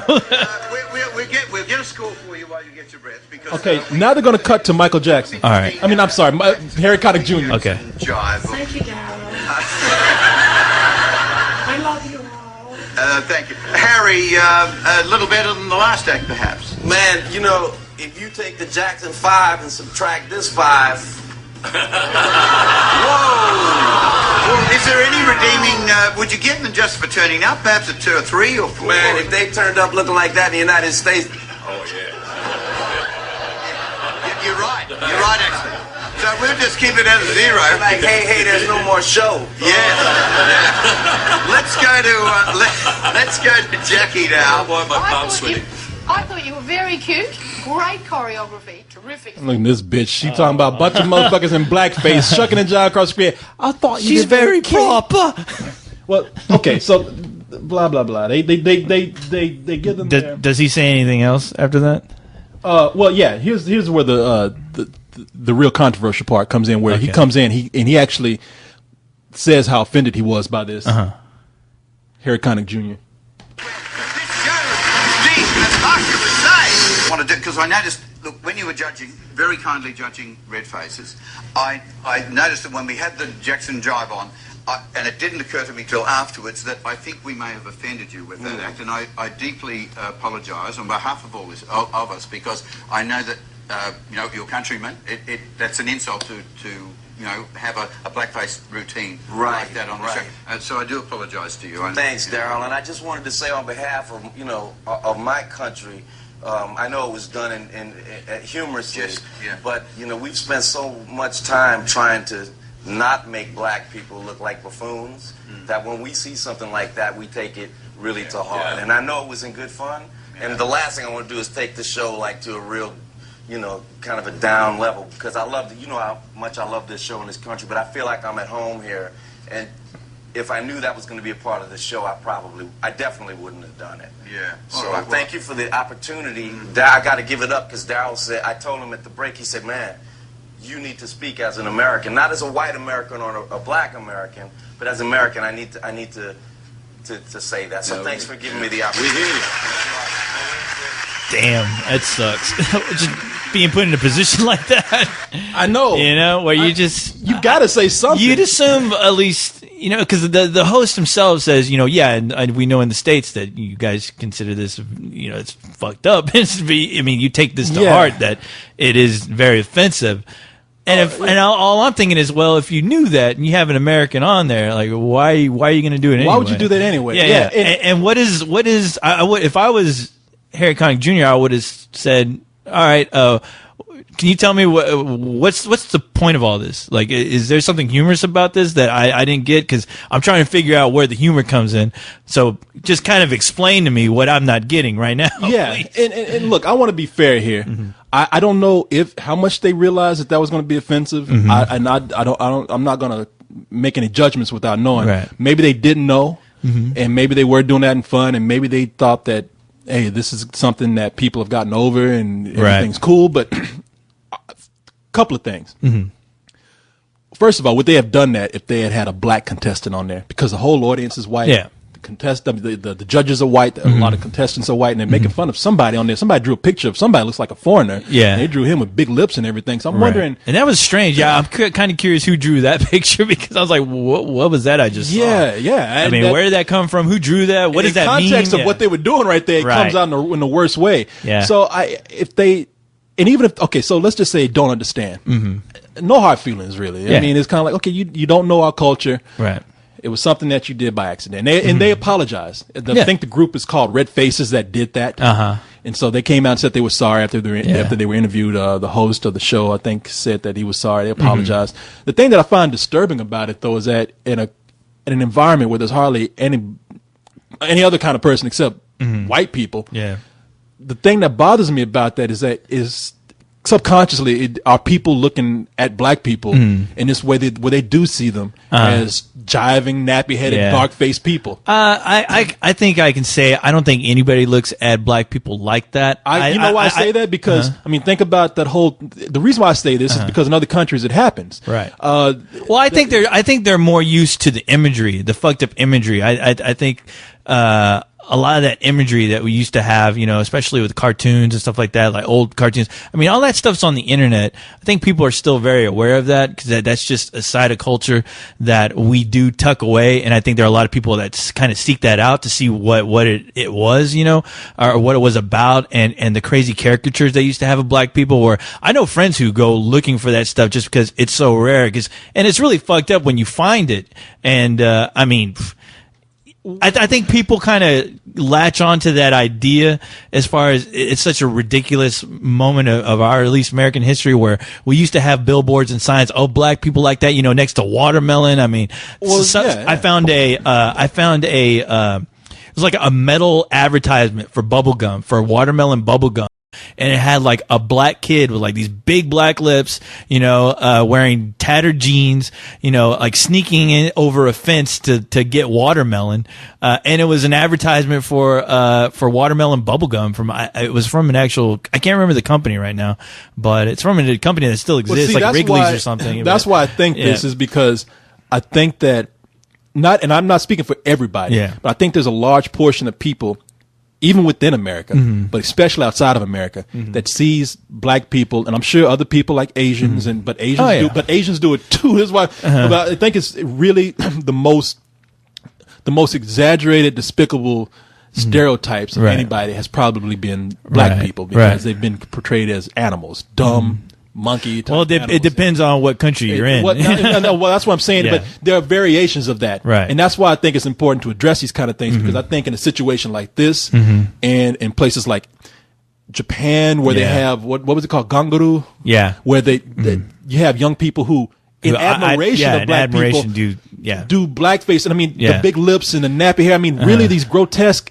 exaggerations of black people, Right. and I think this kind of stuff needs to be addressed worldwide, because there are people who don't know black people, don't understand black culture, and then they Right. take it negatively, and even in a sense where they think they're doing positively, it still comes out bad. Yeah. Where they just see black people in exaggerated ways, and those exaggerated ways are very dark. Even when because I mean, not all those Jackson 5 are that fucking dark. All right, Yeah. and there's nothing wrong with being dark skinned, Right. but it's this whole thing of like dark skinned, big nappy headed, fro wearing, Yeah. jumping and jiving, not very intelligent people. Yeah. Well, it's an image I think some people do find hilarious. I mean, they do find it funny just because how ridiculous and over exaggerated it is. Now, I don't know as far as wanting to do an act like that, like where the humor comes in, as far as what part of that act was actually funny. You know, if there was some kind of interesting dialogue going between the characters or whatever about Michael, we're black, you're white, what's your problem? You know, there's nothing like that at all. And so there was no there was no reason to have an act like that if you're not either trying to make a point or tell people like, hey, we're doing this because this is ridiculous and it's despicable. But even then, but I mean, yeah, but with an act like that, it just when it first starts, you're already like, okay, this is just bad comedy if that's what they're trying to do, and what's the point? Yeah. Well, since we had these images even as recent as even the 70s in different variations. I mean, in movies and whatnot. Yeah. You know, we're talking about just the portrayal of black people's ignorance, and it's too soon, and it's hurtful. I mean, it's very hurtful for a culture that's trying to that is already plagued by ignorance of their own just because of social conditions. I mean, there's plenty of people too that still, you know, they take that image and they make it into comedy, like half the stuff we show here, like with the and it's not the fried chicken, the chick the guy who's playing the chick making barbecue in her school bus. That's what we made fun of that. Yeah. I mean, we make fun of black people who do this kind of shit, and it's like, hey, it's too soon. So it's like really hurtful when other people, because at least black people they think in their minds like, we're taking these things and we're actually taking ownership of it, right? And we're going to make it funny since other people are trying to make fun of us. We're going to show that, hey, we can take it, but they don't understand how. Just how ignorant that is. Yeah. And so I just want people to understand that, like, these images where you think you're being funny, for a lot of at least intelligent black people who try to get beyond that it's not funny. You know, and a lot of it's a cultural. It's a big cultural difference, especially in other countries. You know, where I mean, people they don't really see what goes on here in the States as far as kids who have to deal with that kind of with that kind of prejudice. You know, and you know, getting made fun of for having big lips or whatever. They don't ever see that, and all they see is what the media gives them or what they find on the internet. These pictures, but I don't. With an act like that, though, as far as what that act is, no, it wasn't funny. There was no point to it, and I'm glad at least Harry Connick Jr. You know, thank God we have a Harry Connick Jr. over there telling people, you know, hey, just to let you guys know, this chick over here may find it funny, but it's really fucking offensive. And the biggest offense is that it's not fucking funny. You know. If this is your comedy, stop, because it sucks. You know? And a lot of people don't know that there's terms for this stuff. I mean, this is blackface. This is a minstrel show, and for us, it's not. We're still trying to get over this shit. Yeah. It's not funny. It's hurtful, and it's detrimental to what at least black people are trying to achieve. The majority of black people, intelligent black people. I know we got a black president and shit, but this kind of stuff. This is a throwback to show you just how people, how people's thinking still draws on the ignorance of race. And then, you know, we got the coon, the pickaninny, and people still try to put those images out there, and it's not, you know, it's not funny, and I don't see how people. The other thing that bothers me is that you have other people who don't ever experience. They're insulated. They don't ever experience any kind of racism. Now, I'm talking about white people. I mean, you can say, this black person didn't like me because I was white. It's not the same as having a whole culture that has all these negative stereotypes. Yeah, you can talk about white people have stereotypes, but what are stereotypes? They're good. They're like, you got good credit. You can't, you can't dance. Big deal. You know, you got jobs. You're blonde and handsome and beautiful. I mean, you got all the might be stereotypes, but you got all the great ones. Hey, they're winning all the roles in the movies. Exactly. So don't try to come back and pull this reverse racism shit. No, it's like a lot of people who are insulated from any kind of race talk or issues or racism, they like to say, well, why do you have to see race in everything? Because that's what people said on YouTube when they saw this. Right. You know, some people look at something, they see race in anything. These guys were just having fun. It's like, if you really were living in the real world, you know what was wrong with that. How can you not look at a fucking minstrel show on stage and not say that race is involved in this? Well, there's something, I mean, especially, I don't know if that was really taken as it was approached in like a mean-spirited way, but it's just people. We can't excuse it because no, you can't excuse it. Because number one, it wasn't funny. That's my biggest problem with it. It was not funny, and that's the biggest offense. If you're gonna try to do comedy is hard. Don't take the easy route and doing something stupid like that. You know. Try to do something clever, I guess. If you're going to do blackface, do something real clever with it, I guess. Well, but whenever somebody figures that out... if they come out and they had a good act with that, too. Like, let's just say that dude, he got the best Michael Jackson dance when he came out.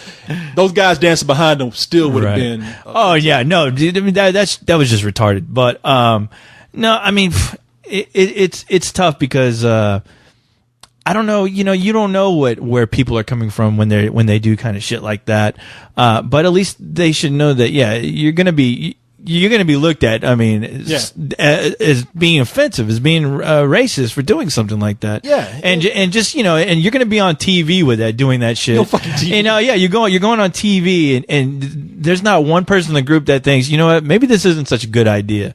And is this act funny? Is this, I mean, what are we trying to get across here? Because I'm sure that group maybe, I don't know what's going to happen to them after this whole thing, but I mean, I'm sure it's not going to be a picnic. Well, I'm sure they're going to get all kinds of letters about, hey, you guys are fucked up, and if you guys are over here, we'd fuck you up. I mean, but and they're going to have to learn the hard way, I guess, to realize that's a trial that's not cool. Yeah, they may have had their heart in the right place, I guess. Well, that's the other thing that comes from this. I mean, I think the way to approach talking about race issues is not to come from an area of anger, because a lot of times the first thing that people will want to say is, those guys are racist. Yeah.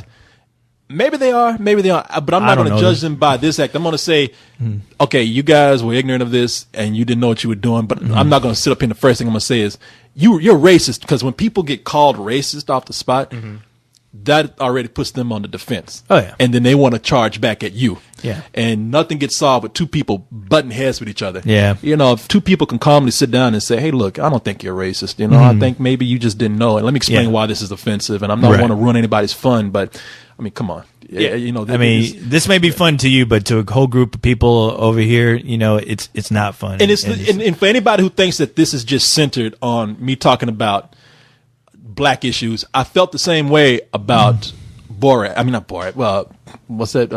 Bruno? Bruno. I felt the same way about Bruno. If I was a homosexual, if I was a gay person, I would have been even not as a gay person, I'm very offended by that movie, man. That movie starts out, it gives the wrong image of gay people, especially homosexual men, as being nothing but a bunch of horny guys who like to stick objects up their ass and walk around the city flamboyantly in all kind of colorful suits.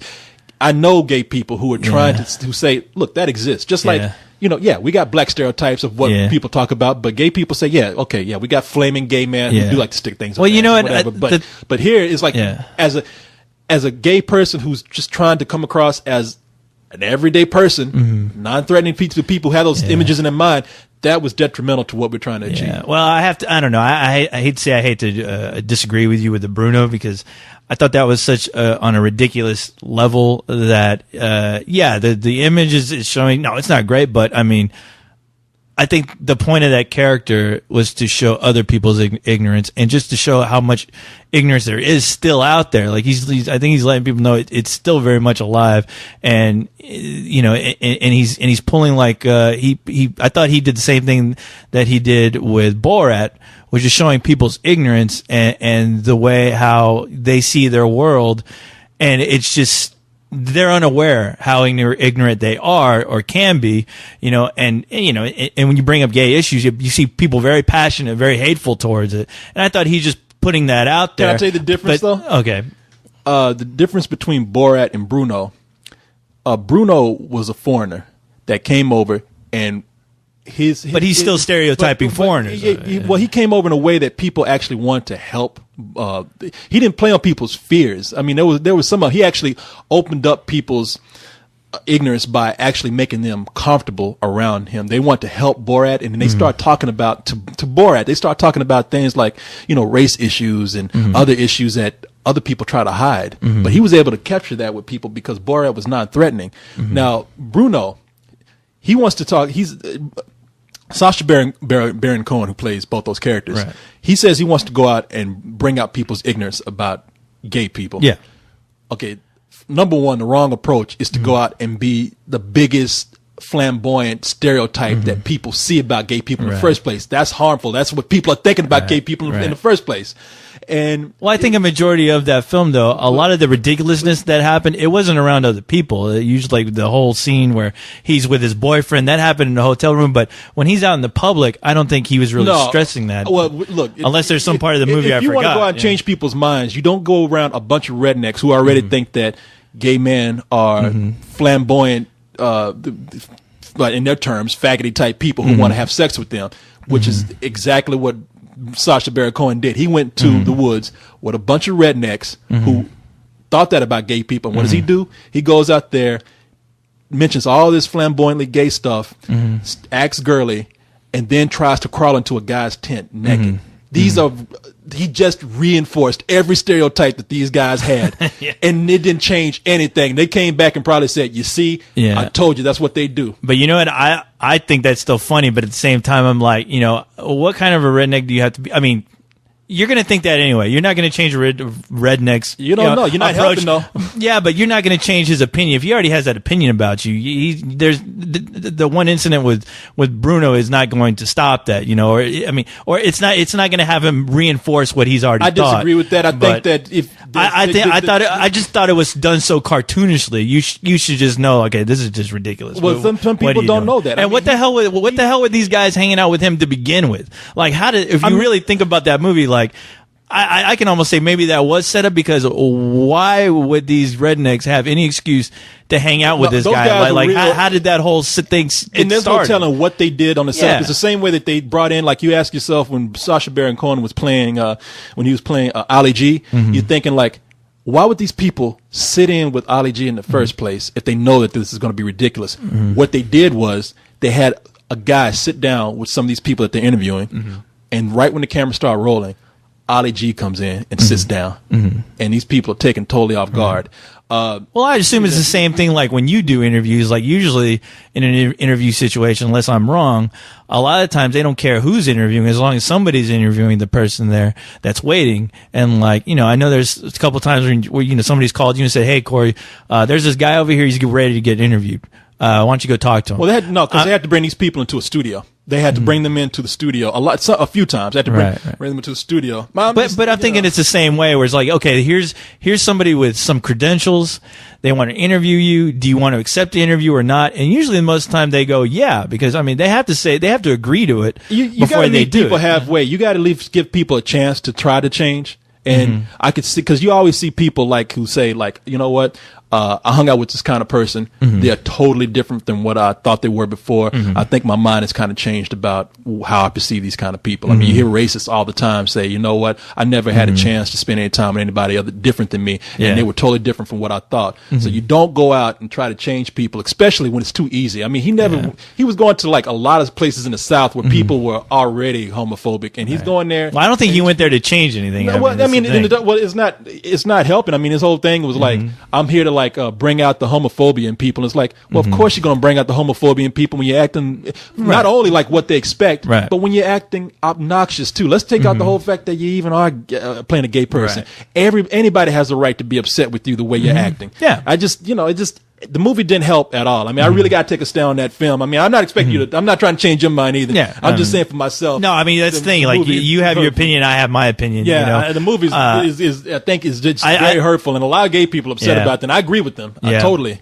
Yeah, I got to be fair. I'm gonna talk the same shit about black people. I got to defend them too. I didn't. Well, the thing is, I don't know. I didn't hear the gay community's outraged towards that movie. I don't think there was a lot of outrage, but there were rumblings. It was just like I'm very disappointed. I think just people know. I mean, when you get down to it, it's it was a comedy. It was done, it was very publicized. I mean, everyone knows this is a character. I mean, when it comes out, it's publicized. It's a comedy. Soul Plane was a comedy, but people were upset about that. I know. But the thing is, something's funny can't always be excused to like let people do anything they want to do. Right. But the thing is, like, I don't think any person who's ignorant is ever going to change because of something they see or something they read. It has to come from like a personal level. You don't think that the civil rights movement was changed by people seeing the imagery of people being brutalized on TV and attacked by dogs? I mean, people changed. Well, I mean, that's what I mean. Somewhat by personalized. When you see people getting hurt, that's one thing. Yeah, people getting killed. Yeah, I mean, those were different times. I didn't live in those times, but I'm sure people were very aware of it. People saw that, and it was very hurtful and it was very scary. I mean, when they used to behead people, when they used to behead people in public, people stopped going to those beheadings because there was one incident where they were beheading a girl who, for the first time, which has never happened, she started screaming and crying for her life.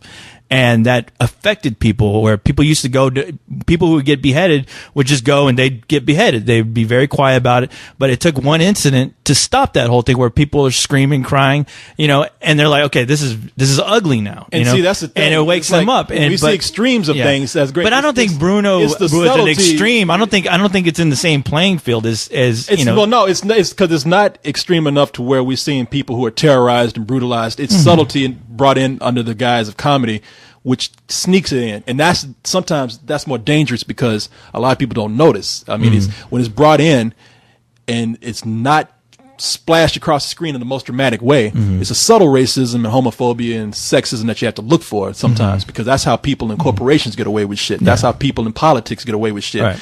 If we had a congressman or a senator come up in a Klansman outfit, everybody's going to be up in an uproar. But if we have somebody who is coming in and they're passing policies under the table that hurt certain groups of people, that's where it gets scary. Yeah. And so that's why I look out for these kind of. And I understand that, but I mean, I honestly cannot categorize that with the Bruno film as being something that's, I don't know, just crawling under the door to trick people into a way of thinking. I don't think so. I don't think Sacha Baron Cohen was trying to. I don't think he's a homophobe by any means. I thought he was trying to help, but I just don't agree with his method. I think he was. Oh yeah, I mean, you could say there's some things where you're like, okay, one of these guys is going to push this guy out the door, whatever. But I don't know. I didn't. I mean, maybe it's just me and my thinking. It didn't seem like it wasn't doing that much harm to the community, as far as the gay community. Because I mean, I think the gay community knows, okay, this is a heterosexual guy trying to be us, but he's being funny with it. And I don't know, everyone's sense of humor is completely different. I'm sure there's some gay people out there who love that film and some others who didn't, but until they are very vocal about it, I'll never know. So, I mean, like I said, I never heard a single uproar from the gay community going, this is incredibly offensive. Like, if I would have heard that and really looked at the film, I can go, okay, yeah, you know what?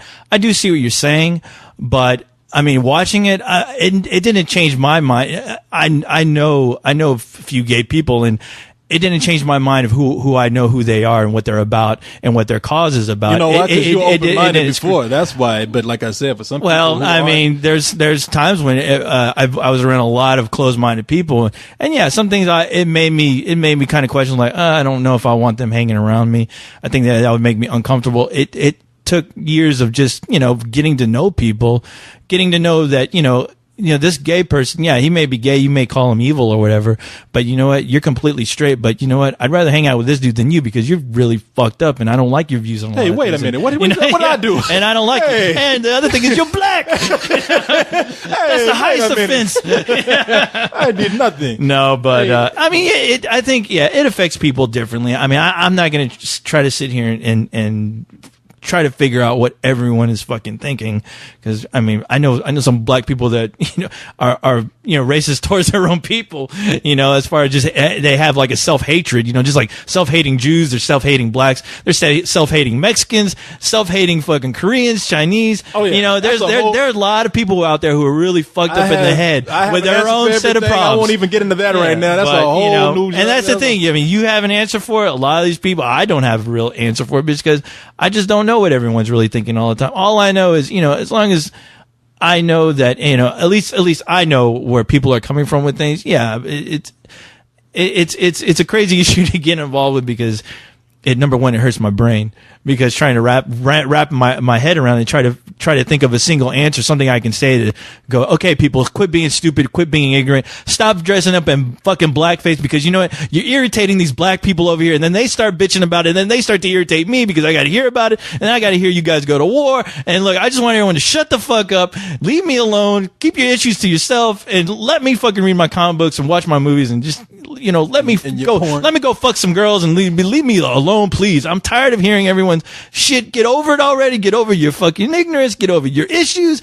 You know, look, here's something we all have in common. We're all gonna fucking die, okay? So get used to that concept. And you know what? While you're living here, make the most out of your fucking life because you ain't got too long to live, especially when you're eating those goddamn fucking Krispy Kreme fucking hamburgers and fucking shoving fucking goddamn fried chicken up your ass all the time. Oh, man. I wish it was. I wish it was that easy, man. But you gotta be educated. You gotta be prepared when people like bring up stuff. You gotta be prepared to defend what you think is right. And, and actually talk about what you think. Defend is it. You can't do it if you don't know the facts or what's going on in the history behind something. That's all I'm saying. That's why I'm telling people, like you say, quit eating those goddamn Krispy Kreme donuts, hamburgers. Yes. No, but you know, you know what? That's how we solve everything. Eat your vegetables. Yeah, eat your vegetables. God damn. Eat your collard greens and and your carrots and peas and all right, man. We're running 30 minutes more behind than what we planned on doing.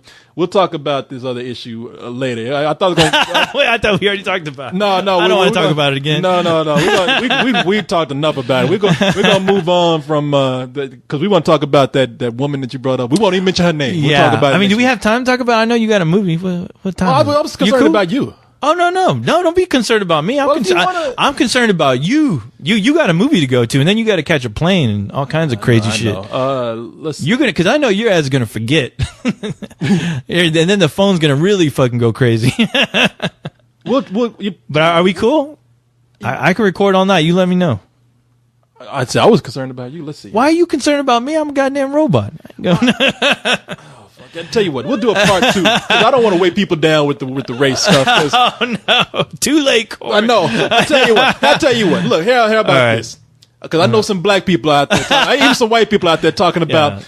You know something? But every week you talk about black people and chicken. See, that's what we got to get into real quick. See, Corey. I think one of the things that we do here when we talk about race, I think we have a balance because a lot of times we point out the ridiculousness in these stereotypes, and then at least we try to come back with some sort of, and regardless of what Wikipedia tells you, we do have some intelligent conversations here. So I think we're able to like give that balance of, okay, these are people making fun of race, but when they come back, they're able to at least have a disclaimer like, hey, look, you know, this is not good. No, we're making fun of this because it's ridiculous. Yeah. When a lot of times you don't have that. Yeah, you're not helping. You're absolutely right. We had an incident on the site, and the guy who did this, I don't want him to feel bad. I don't want to go into the details because it involves some people in our crew, and it was a big uproar at the time. I mean, it was bad. Yeah. But there was a contest in which somebody had to kill the crew. Yeah. Kill the crew contest. And as much race jokes as we do on here, it was only a matter of time before people would try to do it themselves. Right. And sometimes people do, and we don't have a problem with it. People send us chicken videos all the time. Yeah. We never got mad about Popeye around chicken and black people getting mad. I mean, some black people do some ridiculous shit. As long as it's funny, I think I'll laugh at it. But yeah, I mean, I can laugh at it and go, you know, that's fucked up. That guy's not helping. Well, as long as he's not helping Corey's cause. No, well, we sit up here, we point out this stuff. Like we point the finger at everybody. Oh yeah. Yeah, you know, we give gay people, we got through the thing, but if you fuck up, you want to talk about you too. We're not going to point the finger at ourselves. Yeah, exactly. Blame you. We got to point at somebody else. But we had the Kill the Crew contest, and one guy did something. Now he didn't see. This is again a case where I did not call this person racist. They did not understand. Right. They came out and did one of the ways to kill the crew was to have a guy come in dressed up in a Klan mask. Yeah. And then they pointed a gun at Leon? Who was in a bar, like, hey, what's a coon like you doing in a place like this? Right. And then you had a choice of how to kill him. One of those choices was to take out a rifle and blow his face off. Right.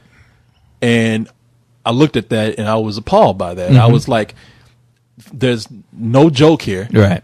it's just something. It's just a violent act followed by a racial epithet. Yeah, and anyone looking at that would automatically just assume it's mean spirited. Yeah, and that's even if it's animated or and that's the whatever, main thing. you know. It was mean spirited, and I had to take it down, and it came back up accidentally. And at the time, there was this argument of like, well, it's funny, and I don't mean take it Right. from, you know, it's like Right. I thought this was funny. I was like, you don't understand. No. This is not even a race issue. Yeah.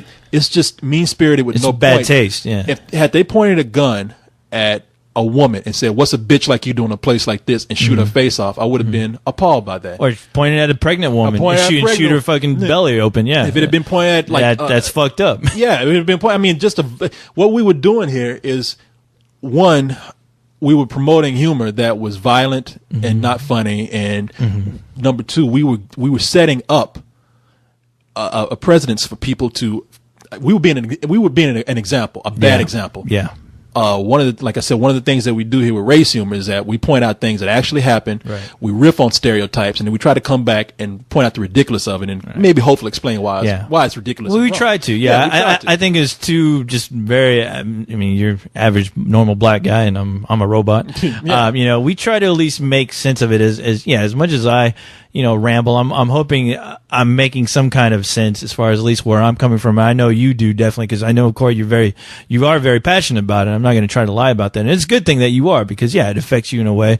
And, it's good to let people know someone like you, because I know for every one of Corey, there's 50 other of them, Corey's out there, who are thinking the exact same thing. And it's good that, you have your opinion, and it's good that I have mine. But I think what we want to promote is the idea for people to actually think about what we're saying, and to actually think about their own situations, and what would they do in a position where let's say they had a site and somebody put up something like that, like would they think okay, that's offensive, or would they think that's funny? And if they think if it's funny, why is it funny? Why is it funny to them? Well, my whole thing was, first of all, we try to do everything in parody. So I was thinking about this, and I was like, let me think about it, because I don't want to be accused of being somebody who's just being too sensitive. Right. And I don't know how you can't be looking at that, but I'll try to be fair. So no, I understand. If it was a robot, you replace robots with that, acting all silly like C-3PO. Well, see, no, I mean, I would go, hey, what the fuck, motherfucker? But you can be repaired. But I would solve it real easily by killing every motherfucker in that room. That's how I solve my problem with violence. See, that's why they're scared of your people, your robot kind. That's but right. no, I thought about this, and I was like, what kind of example are we setting up for the younger people out there? No, you're exactly right. I know that we do a lot of things that aren't kid appropriate or children appropriate here, and we do things on a very explicit, mature level. But really, for the young people that saw that, I was thinking, okay, this is going to get out of hand. This is where they're going to try to do the same thing. All it's going to do is it's going to invite more of that shit. Oh, more of that. Yeah, they're going to try to do the same kind of humor without knowing that they're doing wrong. Right. And I had to write the kid and explain, like, look, this is why this is wrong, and this is probably why you don't want to do this, and we're going to take this down. I don't think you did. Leon got really pissed at him. I was like, man, don't get mad at him. Well, because we don't see faces attached to these things, and I mean, realizing it is a kid, it's a kid. And I went and told him, I said, hey man, no hard feelings, it's fine. I mean, but you got to understand why this is wrong and why you can't do that. He was cool about it. He was actually really kind of hurt. I remember I heard that. Yeah, when I heard that, he felt terrible, and I felt terrible for him, and it kind of made me frustrated, because it made me think, we all had the same thought where, we have to be careful doing stuff like that, because we don't know what we're going to invite, and like a contest like Let's Kill the Crew contest, where I'm thinking, okay, that can go very, very wrong. It can go in a very wrong direction. And it did. Yeah, and it's just inviting trouble. It was inviting trouble. So I was just, and it was, and I don't think that trouble was meant by it. No, not at all. But to defend that kind of humor was. I couldn't get it. I was just like, I'm baffled by that, and I was like, we got to be careful what we put out there for people. I mean, there's a lot of stuff that's edgy and a lot of stuff that's offensive. Right. But when you put something out there that especially promotes violence against something that people see as another or a target or a gender or a race of people, it's like you can't do that. It's tricky. It's very tricky. It's tricky. It's a very thin line walking that trying to walk a line where you're pointing out something that's as far as race issues, where you're trying to make fun of how ridiculous people can be with it, and at least I don't know. What am I trying to say here? A good example, like Dave Chappelle. I love the Dave Chappelle show. I think the man's a genius as far as his comedy goes. But he quit because a lot of his humor, he was afraid people were taking it in the wrong context. Well, he had of a what point he was with trying his to humor. do. Yeah, he was trying to. He came out because I know I talked to one of my friends who just didn't get Dave Chappelle. He's like, I like Dave Chappelle. I think he's funny, but all of his shows are about race. It's like, well, that's his thing. He's actually doing a lot of this stuff based on his opinions, his feelings, and his experiences, and and he's actually trying to have a point as to deliver a message about certain racial issues. I mean, if you don't think that, if it's not your thing, then don't watch. But that's what his show is about. Right. What happened was that he saw people actually taking his humor and his point and his messages out of context, and he didn't go crazy. He just said, I didn't want to do the show anymore because people were actually.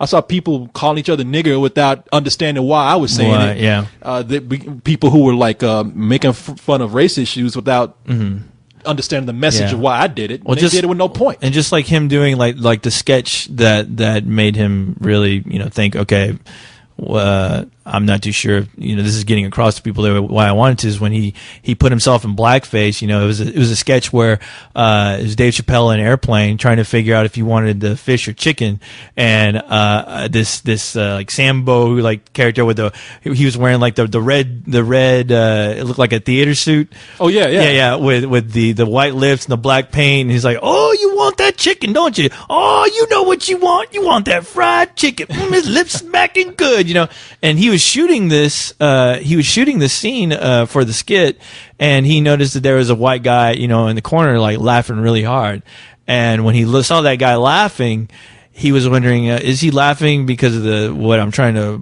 point out here, or is he laughing because I'm in blackface doing this stupid jig or whatever? And it really bothered him. It made him go home and think, oh, what am I doing? Am I really setting my people back doing this kind of comedy because some people don't get it or what? And I'm sure something like that could just torture your head. We're experiencing that here. Well, I think we're on the brink of experiencing something like that here, because for all the jokes we make about fried chicken, where we're trying to point out like it's a ridiculous stereotype, and maybe also even trying to point out that like, hey, fried chicken is loved by everybody, but there are certain people who like it's ridiculous food at this point. But there are certain people who perpetuate that stereotype, and that's what we make fun of. We're like trying to make fun of the perpetuation of the stereotype. Right. We're getting. I've got a few videos of jokes sent to my page where people are actually black people love fried chicken joke, and it's like there's no point to it. Yeah, and that's and I have to kind of like wonder what point do we actually put the hammer down and say, hey, we gotta kind of like let people know that you're going in the wrong direction, and maybe if we're giving the impression that we're giving you license to go out and do that, then maybe we should pull back a little bit too. Yeah. One of the first steps is showing that white people go crazy over fried chicken too. Yeah. Somebody sent me this video. This guy, big. Now this is a white guy. So for all these people think we're making fun of black people and chicken, big old fucking white dude in the middle of Wal-Mart, I think, somewhere, losing his shit because they didn't get his chicken to him on time. Oh, fuck. I think he's in a McDonald's in a Walmart. And there's kids around here, and I think the guy might be mentally ill. I think it's the ghost of Colonel Sanders. I told you. Out to get Revenga. Have you seen this? No. Oh, watch this shit, man. Yeah, it's McDonald's.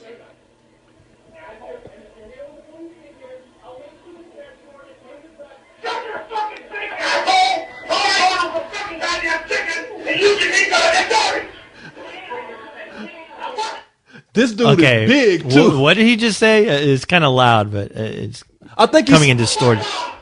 I think he said, "I'm gonna fuck you with my goddamn chicken." That's what I thought he said. He's in the face of the manager, and his manager's looking. The manager's trying to be brave, but this is a big motherfucker. We ain't talking about like Muscle Man. We talking about like the Blob. He looks like one of the Wild Things from where the Wild Things are. That's a big. No shit. He's just missing the horns.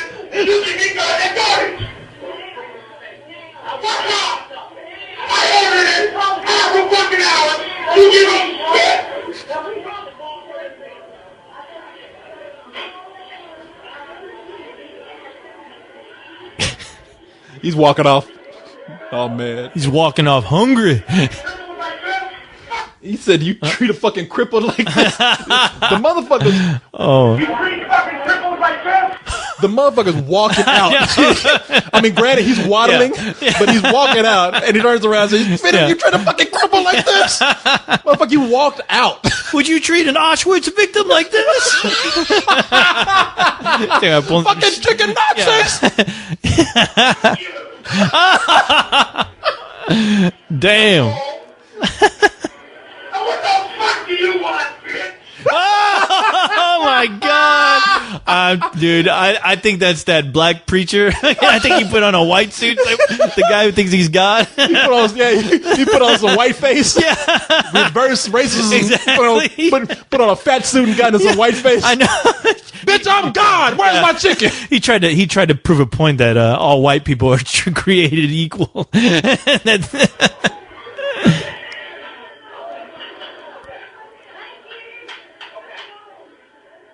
And away he goes. Oh, he's damn. back. Oh.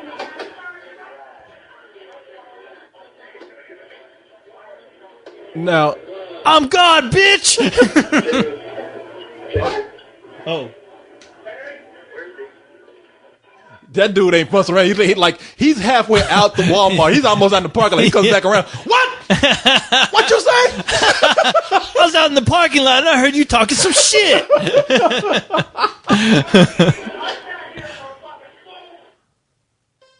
Okay. Would you treat a one-legged midget like this? Apparently, they didn't get him his chicken on time. Damn. And he was pissed about it. And what's so funny is there's a bunch of black kids sitting around looking at him like, damn, I thought we were bad. Damn, black people ain't got nothing on a white person wants his chicken. The whole black community ain't got shit on this dude. On this one dude right here. There's one freaked out white person over his goddamn chicken. Maybe I'm curious if the manager was black. Well, the manager came out, he was white. Okay. But I think that's because the black manager sent the white manager out. He's like, hey, look, talk to your people. No shit. Yeah. A black guy would have sense enough to send out the white guy. Hey, go take care of that. You two have a special language, right? I'll make you manager next week. Just go take care of that for me. Hey, you on lettuce this week? I'll put you on fries next week. You know, Roger, I gotta go take a shit, man. Can you help this one customer out? Anything you say, sir. Well, what the fuck you looking at? What seems to be the problem, sir? Holy Jesus! I can't do anything with this. Don't eat me! Don't eat me! Now, who is he talking to? He's like, what the fuck are you? What the fuck do you want, bitch? Who is he talking to? The ghost of Colonel Sanders. I don't know. That was his wife. That was his little wife. Yeah, the ghost his of midget wife going, honey, what the fuck do you want, bitch? I just say his wife is down there tucking on his pants. Please. Yeah. Don't forget to order me fries. Please. That's all. Yeah. I just wanted a Happy Meal. We should get Sundays after this. Let's go to Wendy's. Come on. There's a food court across the street. Please. Get off me! What? Oh, man. That'd be great. That'd be great if it was one of those, it looks like one of those McDonald's at a Walmart. That's what I was saying. Is that what it is? Yeah. Oh, it was a McDonald's Walmart. Oh, I'm sorry. I wasn't listening to you. No, nobody listens to me. Maybe if you're white. I know. Maybe I'd listen every once in a while. Maybe if I was white, like 300 pounds and screaming at you. I told you, co-host, that this was a Walmart McDonald's. Then the fuck you looking at, bitch? Then I tell you, English, motherfucker. You're in the country, speak it. Meanwhile, I'm halfway out the door. You say that shit. What? What you say? I told you that shit 30 minutes ago. I said, tell your boyfriend I said hello. I think that was Samuel Jackson in a fat suit trying out for a new role. What the fuck? You know, goddamn chicken, bitch! I actually told a friend of mine at a Walmart one time. He was talking shit to me, and he was leaving. He was leaving by himself. And as soon as he was leaving, as soon as there were a lot of people, I said, "Hey, dude, tell your boyfriend I said hello." Oh. He turned around, and was like, "What? Bitch, fuck you!" And the girl was checking me out. She's laughing her ass off. I was like, "Yeah, that guy's gay." You should. He has a Wikipedia page about how much dick he sucks. You should read it. Yeah, it's great reading material.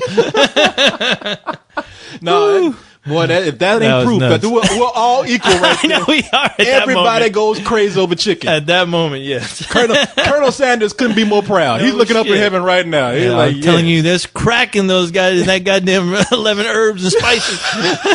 the New South. Oh my god. Yeah, fucking Colonel came down. He was happy to see that there was a manager, white manager there. You put black people behind that counter, they'll eat up all your products. I can't believe what you people are doing here down Oh, here. my- Oh, Oh shit! Rock, yeah! rockin' and rollin'. We're gonna read one email. Roll. Rock and roll. It's funny because I just thought, I was like, oh shit, I do have something to do and I forgot. I've tried to tell I know, you were like, I'm trying to be cool. I was like, no man, I got all the time, all the time. Your words. I Hold got on. all night. I know. I don't know what the hell. And I just remember, I was like, oh, fuck. I got something to do right now at this moment, and I'm fucked. No, but anyway, no. I'll just say, we got all the time in. Well, hold on. Let me try to do the that. hell is Okay, this? I'm doing a scene from the Time Machine. We got all the time in the world. Remember that movie? Remember the end of that? We got all the time. Wait, hold on. I can't roll my fucking. I can't. We have all the tiny. You sound like those cartoon characters. in the world. You sound like We got all the time in the world. you sound like one of those old Looney Tunes cartoons when they see something crazy like die. Yeah, I know. Die. Sorry. You sound like those, You can cut all that out if you want. yeah, I thought we were having an alien attack right now. No, I was trying to be that Scottish guy or whatever he was. You sound The like Time Machine. You sound like Luke Gossett Jr. in Enemy Mine. What animals so different?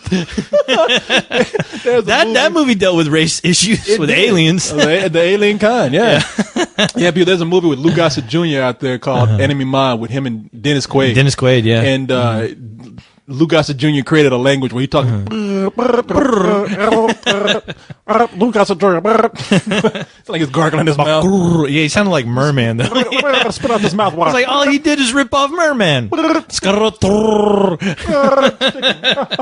a it's like he beatbox. Unleash the Kraken. Release the crack. Okay, what was that they said about I us don't delving into know. nonsense? Another. Well, that's correct. But don't worry, Corey, because we got all the time in the world. All right, people, welcome to Fuck Your Thoughts, Yes. the email section of the show. We Yes. only, we We only both have, have something to do. We only have time to fuck one thought. Yes. We better pick a good one here. Yeah. Let me see. Oh fuck, man! What happened? Somebody just like threatening our manhood here. Uh-oh. Are you man enough to answer this ridiculously awesome question on Let's Do This? All right. Fuck yeah. My favorite bullshitters. El Psycho 3000 and his distinctively unattractive sidekick. Oh, no. You motherfucker. Sorry, Corey. Poor Corey. You kids all leave right. Corey alone. At least I'm straight. He has enough problems. Hey, what? Was that attacking me? I don't know who was attacking, but I thought you think said it was me. Yeah, I was trying to defend you, and you said, "Oh, at least I'm straight." I thought that was direct towards No, me. that was because- me. Oh, because Okay, your question I don't didn't suck get dick. That's what you get. Oh, you just deleted it. Oh, come on. Come on, Corey. Be a man. Be a man. Insult me. I don't have to take that shit. He's going to go, I told you weren't a man, you pussy. Wait a minute. We got a fuck your motherfucking thoughts from down under. Uh-huh. Okay, this sounds good. All right. I love the down under. Yeah, the down under. Let's see. Prettiest According to- girls down under. According to your Wikipedia page, you do the down under. Let's see. It Yeah. says I do the down under to the down unders. they do have some pretty girls there, man. They got some fucking Man, we got fine a girl that girls. just signed up named Sam something. Girl's fucking hot. I think that's a dude. I just wanted to see your eyes. You're like, what? If they are, That was a fake account. if they are, good job. I can't remember her name, but Sam something. I just Oh, you know what? Oh, was I'm gonna great. find it for you real quick. Okay. Here, look. You got to see this girl, man. All right. Fuck, I know you got to go. Hold on. No. I'm just. God damn it! I went to your page now. What the I know my page kicks out God damn it! tons of ass. Tried to stop it. Is that a default? I'm sorry. Fuck, go back. All right. God damn! I can't get this shit to work. Haste makes waste, Corey. I know. Fuck. Okay, I'm All gonna right, breathe. yeah, there you go. Okay. All right. Stand still. All right. See if I can pull this person up. All right. I don't think She gone. Oh man. Renegade called her out. I think Scared her this away. is a fake profile. Oh, there we go. There we go. I don't want to say her last name. Okay. I want to get people looking at her. Begins with. I'll just say it's Sam with 2 M's. Oh. Sam Boland. She looks Yeah? like. Now, who does she look like to you? Who does she look like to you? I'll give you a hint. Yeah? High School Musical. Oh, come on now. Vanessa Hudgens? Vanessa Hudgens. She looks like a Vanessa Hudgens to me a little bit. You know, this girl. she's is, a cute girl. Man, this girl's pretty. I don't say you can No, say no, she no. looks like a cross between Vanessa Hudgens and Fox. What's her name? Who? Megan Fox? Megan Fox. What? Look at this, at least her thumbnail. Look at the thumbnail. You mean her actual thumb nail? Look at that thumbnail there. Tell me she does not look like a cross between Vanessa Hudgens and Megan Fox. Tell me I don't look like... You know what? Actually, she kind of looks, in that picture right there, she kind of looks like Carmen Electra. She fucking well, she's hot. Okay. That's all I can say. Well, now I'm gonna get in a big head. hey, That's how you gotta you talk gotta to these insult chicks, our man. fans. Yeah, you gotta talk to them like that. You gotta talk to girls, man. That's the only way they listen. Yeah, you gotta Oh, like, get my respect God. at first. What, you gonna send an email? You don't get no Yeah, respect for fuck calling this. nobody a I'm bitch, suing your fucking ass. Yeah. You motherfucker! How I'm dare leaving you. this goddamn site. You fucking Get sexually harassed by a black man. I know. Police show up. Okay. Fuck your motherfucking thoughts from down under, and this comes from Tazwan. Tazwan says, a few weeks ago, I watched a British horror movie called Eden Lake. While I really liked the film, it has somewhat left me scared. The film is brutal, but not in a way that is comical like in Hostel. And there are things that occur in the film where I was, holy shit, I can't believe they just did that. The ending especially got to me. After watching the movie, I felt physically and emotionally drained, though I do highly recommend it to fans of the horror genre. My question is, yeah, that's a long ass. I was about to say, yeah, what's the name of the movie again? Eden Lake. Eden Lake. All right. Eden. I'm going to Eden. Eden. Eden, Lake. like the Garden of Eden. Okay. Eden. My question is, finally, has there ever been a movie that has left an emotional and physical impact on you? And what kind of... No. All right. Good show, guys. Woo! No movie ever has left an emotional impact on me. An emotional ever. impact, huh? In any way, like that is such a dude. Let me give you. You done it now. Let me give you a hint here. Thank you for the question, first of all. But Yes. for that whole setup that you had, it would have been like, has there been a movie that left you feeling emotionally scarred, or had left you feeling scared to this day? Anything, but like, has there been a movie that left you feeling emotional in any kind of way? God damn it! No movies. I felt nothing for any movie ever. Well, I don't know about you, Corey, but half the pornos I have, okay. yeah, it made me feel something definitely. Woohoo! Yes. That's too easy. In I all can the jump wrong on that. places. Yeah, I can just jump on that. Yes, No. It left some scars on my dick. Well, what about the Notebook? You were like crying when you came home after watching that movie. Man, there are a lot of movies that have affected me, but it's like, where do we start? Like, which genre? Care Bears the movie. It's just, I'm not going into a broad question like that. Narrow these fucking thoughts down. You fucking me up by doing it. You fucking my thoughts now. My thought process. God damn. Aiden. Time is precious. Fucking hell, man. Damn. Aiden. Question for us. You need to go. You need to look at that picture of that chick again. Calm you down, Corey. Let me look at it. Oh yeah, baby. Your amalgam of Megan Fox and Vanessa Hudgens. Send me some bra pictures or something. I'm kidding. I'm kidding. I'm joking. We're not that bad. Okay. Says, hey guys, I was wondering if you saw this prison gangster French film called A Prophet. No, we did not, at Fantastic Fest. I want to see it at the London Film Festival because apparently some people are saying that it's as good as The Godfather, and also because the film has won an award at the Cannes Film Festival. That can't be true. Well, at least if it's as good as The Godfather, because we would have heard about that Exactly. Apparently it's not. It just played a fantastic fest. Nobody heard about this shit. I know. And you ain't no It's Godfather. one of the least talked about films at the fest. Question. The answer to that question is no, but I did hear of another crime film that was highly recommended to me. Let me see if I can remember the name of it. The movie has terrorists in it. Terrorist? Terrorists. Terrorist? Not terrorists, but terrorists. Terrorist. Okay. Terrors. Terrorists. Tourist. Al-Qaeda and terrorists. Fuck, man. I can't remember the name of the movie. I apologize. It's a gangster film, though? Is it recent?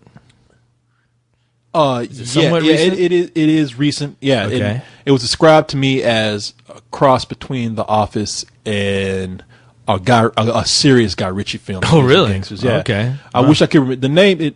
I thought it was called Over Terrorists, but okay? Any stars in any big stars or anything? Probably a bunch of Brits that we are. Bunch of Brits? Brits that we're not familiar with. Oh, okay. Let's see. Who cares about their movies? Nobody watches them. I'm going to make one more attempt. Down Terrace. Down Terrace. Okay. Yeah, there's a movie called Down Terrace that was told to me like to be one of the best films at the festival. It was directed by a guy named Ben Wheatley. It did come out this year. And let me go ahead and there's no description of it, but it is described as a comedy. Okay. And I can't really see anybody here that I recognize here in America. But yeah, if you're looking for a good gangster film that's from Britain, apparently that's the one to see. I did not see it. So good luck finding that one. Man, I'm coming across some really broad ass. Half of those films barely get across the pond. All right. Fuck, man. I'll try one more. Let's do one more. And if fuck it, y'all fucking with me. You got to actually give me a fucking good question here, people. You got to make this shit. You got to focus. All right. Can't give me these broad questions here. Another one. God damn it! It's been an awesome show, guys. Woo! All right, why don't you make up a question? I'm at the point where I'm not reading every fucking kind of question out there. No more. What's your favorite broad subject here? Okay. What are some of your favorite kills in a movie? What's your favorite candy? It says here, hey, Core and Co-host, what are some of your favorite kill scenes in any type of movie? God, all kill scenes are my favorite. Jesus. Anytime I see somebody's head explode, that's my favorite. Good question. That would be a good question if I could remember what I was trying to. Because I did think about this. We were talking about favorite kills in a movie one day, and I thought of something that was actually funny. Because when you think of kills in a movie, you think of gore. The horrible kill you can think of. Yeah. No, I thought of something that was really funny, and it was a kill in the movie, and I can't think of it right now. So. Anyway, let's get the fuck out of here. Okay, I can't take this anymore. Hey, we still love you, kids. Yeah. Keep those questions a coming. I'm. All right. Hey, look, I'll sit through some questions next week. Next week, what I'll help you. I'll get my stupid printer working. God damn. You know what? You got 50 cents for some ink, Corey? Hate to pull a Carlisle on you, but no more. What are your favorite blank blank blank broad thing right here? God damn you for fucking hell, you fucking asshole. You kids have done it now. I tried to warn you, kids. You don't listen. Nah, people, it's all good. We're all right. But come on, give us some good, like, really focused, straight questions here. I mean, we're looking for a challenging question, something a little more detailed. Yeah. Give us some challenge. I did feel like last week and the week before, I was like, did we answer the same question? We started the animation questions as far as what animated movie would you like to be turned into a real film? I think we've answered that. And let me tell you something. I don't blame the people because I know. No. They don't know what would be. It's a good question because we keep answering it because half the time I forget until afterwards. I'm like, wait, That sounds like another answer. I know I've said Ninja Scrolls in the past month. It's like every answer I've had is Ninja Scrolls something. So yeah. So people, we don't blame you. We just need to go in and pick the questions a little bit, be a little more asking scrutinized. questions is hard. That's why reporters out there. That's why not everyone's a reporter. Exactly. Co-host, I'm gonna put you on question duties because you pick up some good questions. Okay. I'll do. I'll try to make best. an effort to look on my page too and pick out some good ones. People, you know. From here on out, Corey, the questions are going to get better. I guarantee it. God damn it! Because I'll make some shit up. Yeah. Why do black people like chicken? All right, people. What was that voice? Why do black people like chicken? That's my anonymous voice. Hello, Corey. All right, people. How are you doing Hello, today? Saul. Why do Chinese people hate black people so much? Why do your big lips get in the way when you try to read the question? All right, so people, we're gonna. Will the Woon Tay clan ever get back together? You like asking me every black question out there, like I'm supposed to know. Yeah. Buster Rhymes, serious actor or just buffoon? So I heard you were hanging out with Obama, though. Yeah. So, all right. Somebody asked me a celebrity question. I can't remember who, but I don't even want to say it. She's a sweetheart, but she asked me a question about Johnny Depp, and I thought it was funny because I was like, "So what do you think about Johnny Depp and his whole thing?" And I was just like, "I have no clue. I'm not friends with Johnny Depp, by the way. I know you've heard rumors, but it was just a question about Johnny Depp and his. I think Johnny Depp's getting ready. He's getting ready to. I don't know if he's getting ready to get a divorce or what, but he wants to move back to America from France. Yeah, and his wife doesn't want to leave. So, like, and I was asked a question. You know what that means? What do I think about that? No, okay. You know what? That's a good question. Yeah, actually, yeah, that's a great question. You know what the answer is? I think Johnny Depp wants to fuck. I think Johnny Depp is tired of his wife and wants to come to America and fuck around. And he either says, "Honey, you with me, and I'll come back." And hang out with you. I'm gonna go to America and fuck around for a little while. You can, or you know what? If you don't like it, let's get a divorce. Is it you either with me or you're not? We either gonna do this thing or we're not. I'm thinking he just can't take the winter, but I don't know. Oh, winter's terrible. I think he told her, "Look, I'm gonna go to America and fuck around. Yeah, you can do what you want to here in France, and we'll come back and be a couple when I get back. It's about time for me to fuck some Miley Cyruses and some Megan Foxes. Like, this new crop coming up. No, I'm wasting my time with you and this kid. Yeah, exactly. I didn't ask for this. I'm just looking at the goddamn Eiffel Tower every day. This shit is old now. No, Johnny's not into that. I talked to him the other night. Oh, did you? Yeah, okay. Well, why didn't you tell her that then? Well, because Johnny likes to keep his life private. I'm his buddy. I don't want to fuck around. Right, so you come out defending him. Yeah, that's right. He's a good guy, man. I'm sorry to talk about. Keep up the good work, Johnny. I'm always rooting for you. Public Enemies Part 2. I'm looking forward to it. Hey, will you do me a favor? Yeah. Will you give him a razor for Christmas so he can shave that fucking Three Musketeers? Hey, I told him that works for him. I told him that's like helping your image right there. Hey, Rolling Stone never wanted to take pictures of you before that. Looking like the Lucky Pierre with that shit on. The chicks dig mustaches, dude. All right, man. All right, kids, we're getting the hell out of here. Get on out of here. We'll talk to you later. That's right. Good night, sons everybody. Sons of bitches. See you in 2 weeks. You dummy questions. See you dumbass questions next week. You assholes. Get to the chopper! Get to the chopper! Get to the chopper!